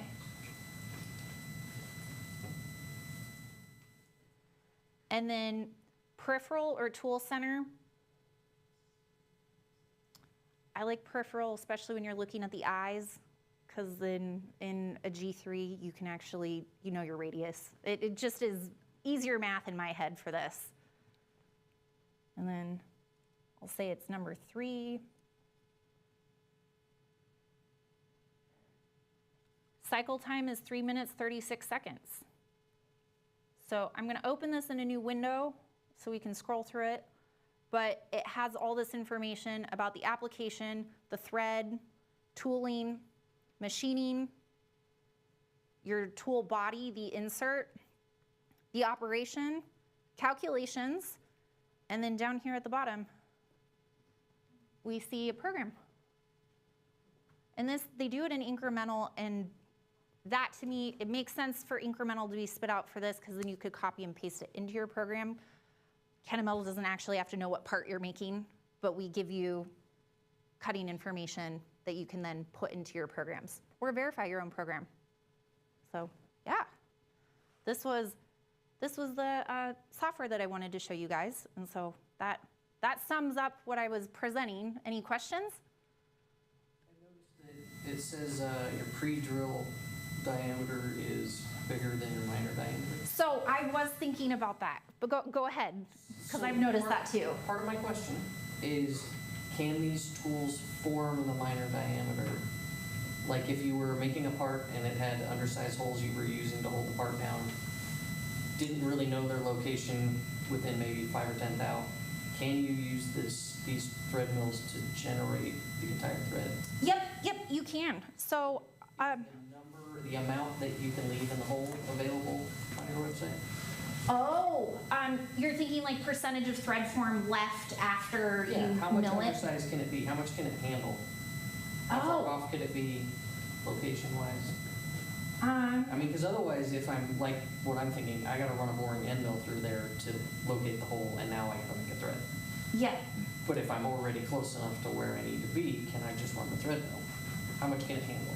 Oh, how much can it handle? Okay, well that's then I'm thinking like inserts, the same question you would ask on a mill insert or a turning insert, because the insert will dictate how much you can take with it. I don't have anything off the top of my head in terms of like specific chip load for those inserts. I would need to go and look in Novo and like compare and contrast. Do you have a hole size in mind? No, I'm just speaking in general. Oh, okay.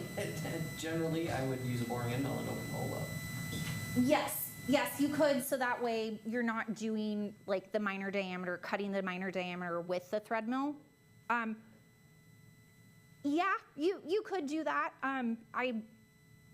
That is one thing that when I was reading about thread milling, they talked about like on an internal thread, you can run just a regular tap drill size and know that you're gonna get 75% thread form. If you were to go smaller, you're gonna be like over 80% thread form. So then form, fit, and function, what's the mating part? So that would then, I guess, be called out probably by GD&T or just the tolerancing on your part on what fit your thread needs to be. Generally, if you can go a little wider with that pre-drilled hole, you get better tool life on your inserts, like your threading tools. But that will also come out to what can you get away with in your thread form, what percentage, and still make a good part. Good one for you, Marcus. So in this part, I tried just that. I undersized the hole and saw what the root, basically the root of the cutter and the solid carbide end mill could take. And if you're within 10 to 20, you'd be fine just locating that thread with the hole. If you've got an offset hole. Right, that's what I'm mostly curious about, is if I run this thing in there and the hole's not where I think it is, how much can the insert handle? I know just with the solid carbide and titanium, it can handle that going down. No. That's pretty good. You should be closer than that, right? Yes, that's for sure. But yeah, if you feel those threads in that part, they're pretty loose. But just because I tested that, I want to see what the actual root of that cutter could take. Okay, cool. Can you order custom pitch diameters? Rick, can we order custom pitch diameters or like inserts? Like form inserts? Yeah. Yeah. Yeah. Any other questions? How small can you? The indexable ones, we do have one that can do, ½ inch is kind of the limit, but I was looking and there were some mini ones with that inscribed circle of a ½ inch on the TMS. But if you're going under ½ inch, the solid carbide tool is going to be better for small. And the smallest one we have can do an M3. Yeah. How about in wire gauge? about the same diameter. Oh. As an M3 in wire gauge. Oh, yes. Let me look. Let me pull that up real quick. I can take you on Novo where it is.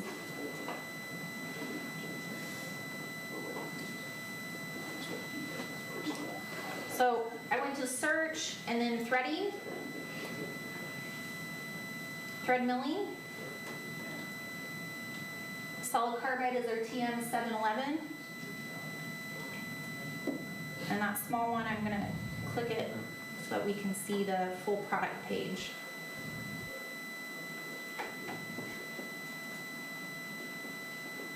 So D194. Okay.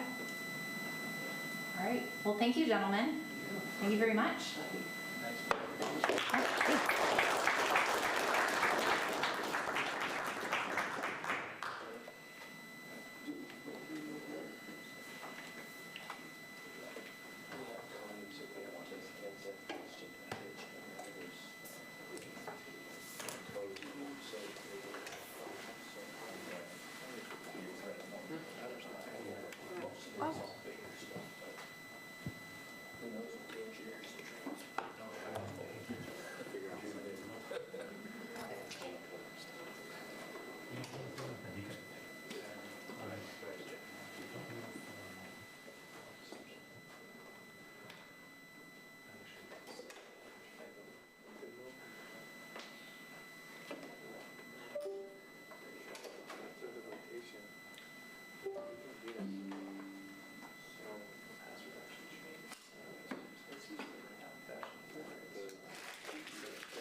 Testing, testing, cool. I guess we don't have to wait for Cody to do that, do we?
Okay. Yeah.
We good on sound, G? All right. Shut down up there. Should be switched. Okay.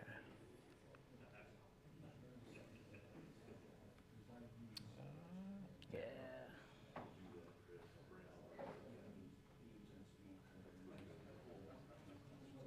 There we go. Good to go. Good to go.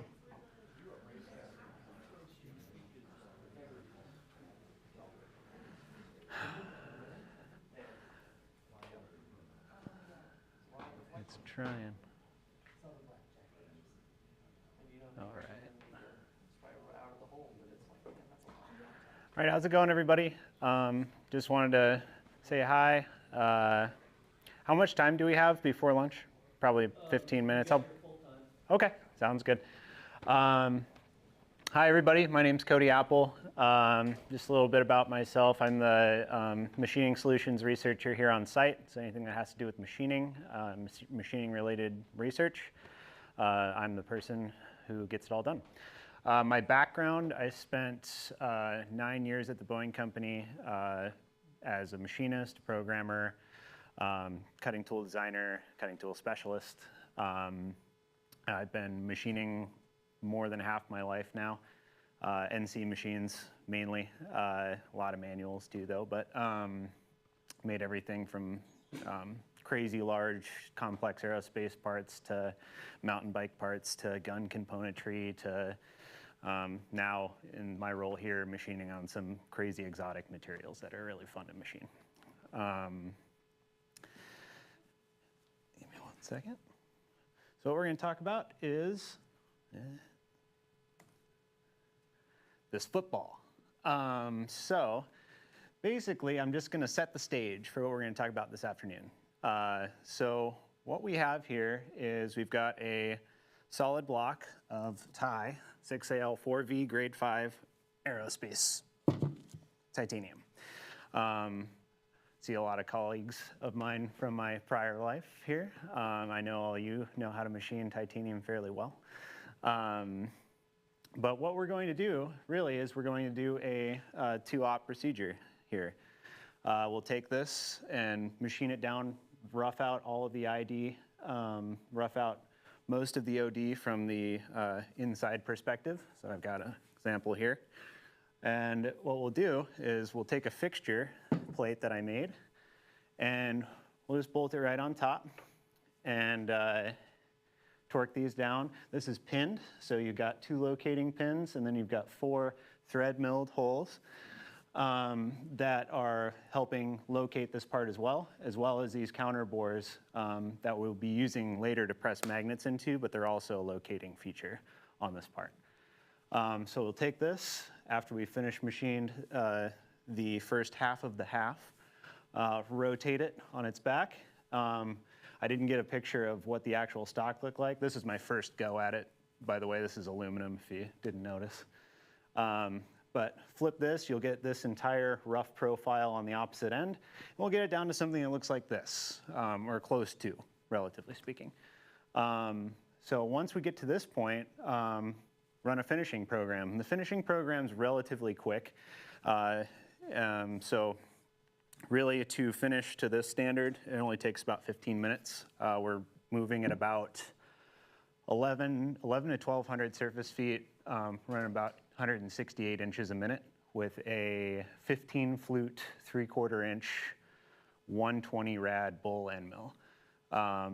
It provides a lot of edge contact, a lot of stability, and it's able to, because of its flute length, actually do a constant spiral up the part with a lot of leftover steps, right? So we're trying to get a way to mitigate any sort of step deviation between the 2 types of programs we're going to get out of today, so that we can actually just use this finishing program for whatever, rough step we have left over.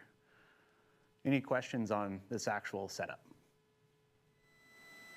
Cool. And the machine. So as Mark was saying a little bit earlier, we are working with a DN Solutions DVF 5000. This is it's a 5-axis machine, has a FANUC 31i control, 18,000 RPM spindle mark. So that's max RPM, and that is at 60 seconds. And then it'd be 15,000 RPM continuous. So what Mark was mentioning with duty cycle and continuous cycle. We have through spindle coolant. It is not high pressure, but it is chilled. And we have a Cat 40 Big Plus taper. So it's a dual contact spindle. It's, so some of the roughing procedures you saw earlier today, very intense. This machine is not a Cat 50 HSK 100 machine. It is a column-based machine with a trunnion-style 5th axis.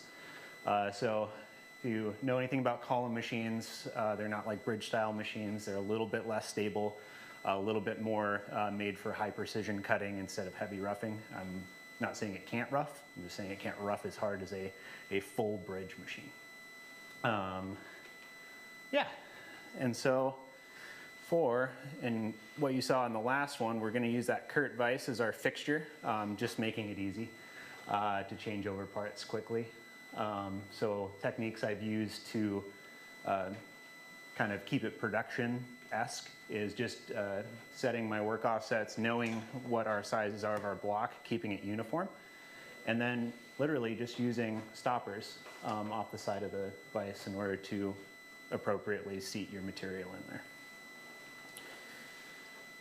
And then moving on a little bit is we're going to look at the horsepower and torque of this machine. So a lot of recommended feeds and speeds are not tailored to machines. So we'll have to take the recommended feeds and speeds that are given to us, and we'll have to alter them to fit this curve, right? So we're working right now at about 87 foot-pounds of torque on the spindle, which is not a lot. And then we're running up to 30 horsepower, pretty close to.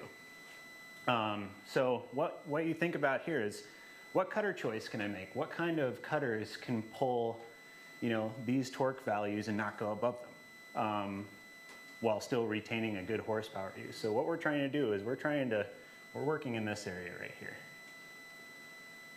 And what strategies can we use as far as engagements, lead-in, lead-outs, what each tool is going to take as far as wear, how long these cutters are going to stay in the cut, and then from there, figure out what saves time.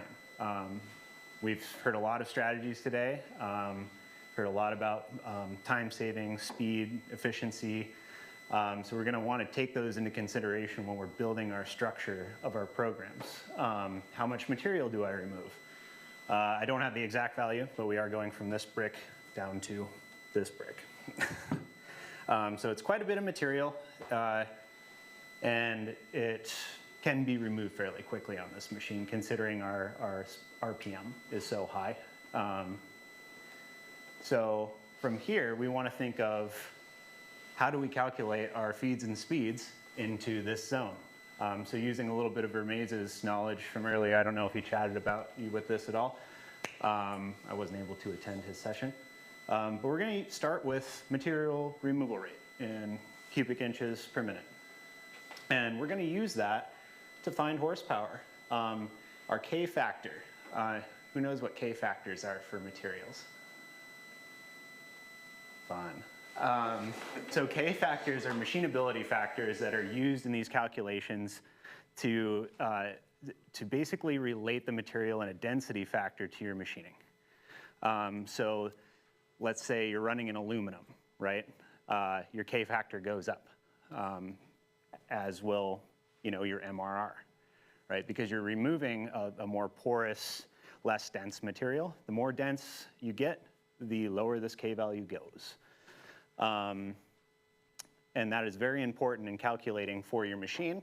I do have a list of a lot of different materials K factors that have already been calculated, and it's a very complex density measurement.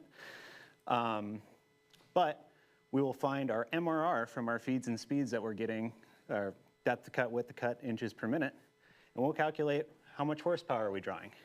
And that will specify this, there's RPM sitting in here, right?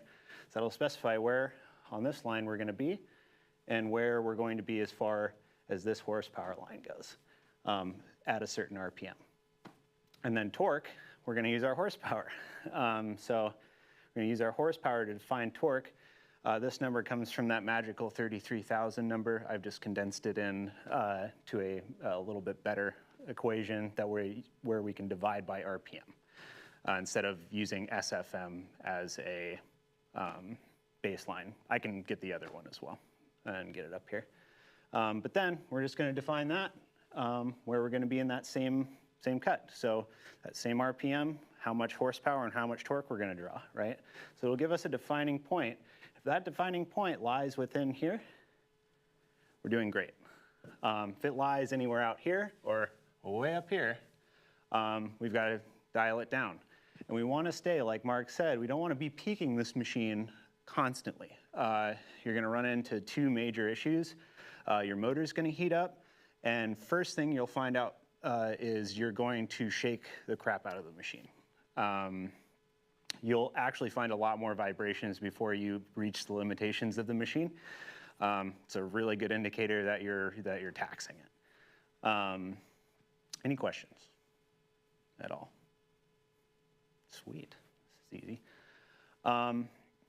But really, we're trying to mix a bunch of strategies in order to remove this block efficiently, right? Facing, high density end milling, high feed milling, you know, fast drilling. There's a bunch of ways to do this, and I believe we got a good amount of minds to put together some sweet programs. So what we'll be doing this afternoon is we'll be building these programs in groups of 2, and I can be a helpful resource in trying to get feeds and speeds to be within this range. We can leave this up here too, in order to keep us all on an even keel, right? Say, oh, my program's faster, it's running at 500 inches a minute. Well, let's see if it lies in here with those kind of engagements. So I'll be a resource for you this afternoon. I'll be around. Feel free to talk to me. But a couple things is, I was telling Marcus, these thread milled holes were really fun to do, but yeah, wobbly. But this was a pre-drilled hole that was much smaller. I just wanted to interpolate it out. But the reason I made these so wobbly is in case my locating pins were off just a little bit, it's able to still thread in and engage without tweaking the part. So some of those things are taken into consideration, especially when you're building fixturing and building any sort of work holding device. You spend 10 times the amount of time on your fixture and your setup so you can appropriately run good parts. Your part's only as good as your fixture. So what we've done here is I've got, so these pins to the fixture are a 3-second drop fit. So 3 seconds, air will release from the hole, and you are able to locate this part to it. These bores are also a 1/10 slip fit. These pinholes on the part are these are also 1/10 slip fit. So it's very precise, and I would ask anybody to come up here and just like feel what it's like to set this part onto its fixture. It's extremely easy to bind because it's so precise. As it's sitting now, it's just on pins and it does not move. And then for repeatability, it's easy for this part to be made over and over and over again with proper setup procedures. Distances away from ground surfaces, using those ground surfaces to make your work offset the same every time. And then especially when we go to flip this thing, is leaving a work offset on your fixture. So then your machine knows where your excess material is from op1 and is able to locate it appropriately on the fixture, and then you can machine repeatability. You can use your like high density end milling to its full effect, right? Where you're not over engaging the cutter or under engaging the cutter, and getting this constant engagement every time that's so much needed in these kind of operations. And that's all I have. Thank you. Any questions? We'll probably dive into this a lot more this afternoon, but I just saw the food come in, so I think it's about lunchtime. Yeah, we'll take lunch and be out here. We've got fajita bar and make your own fajitas. And we'll come back here at 1 o'clock. Perfect. Thank you, everybody.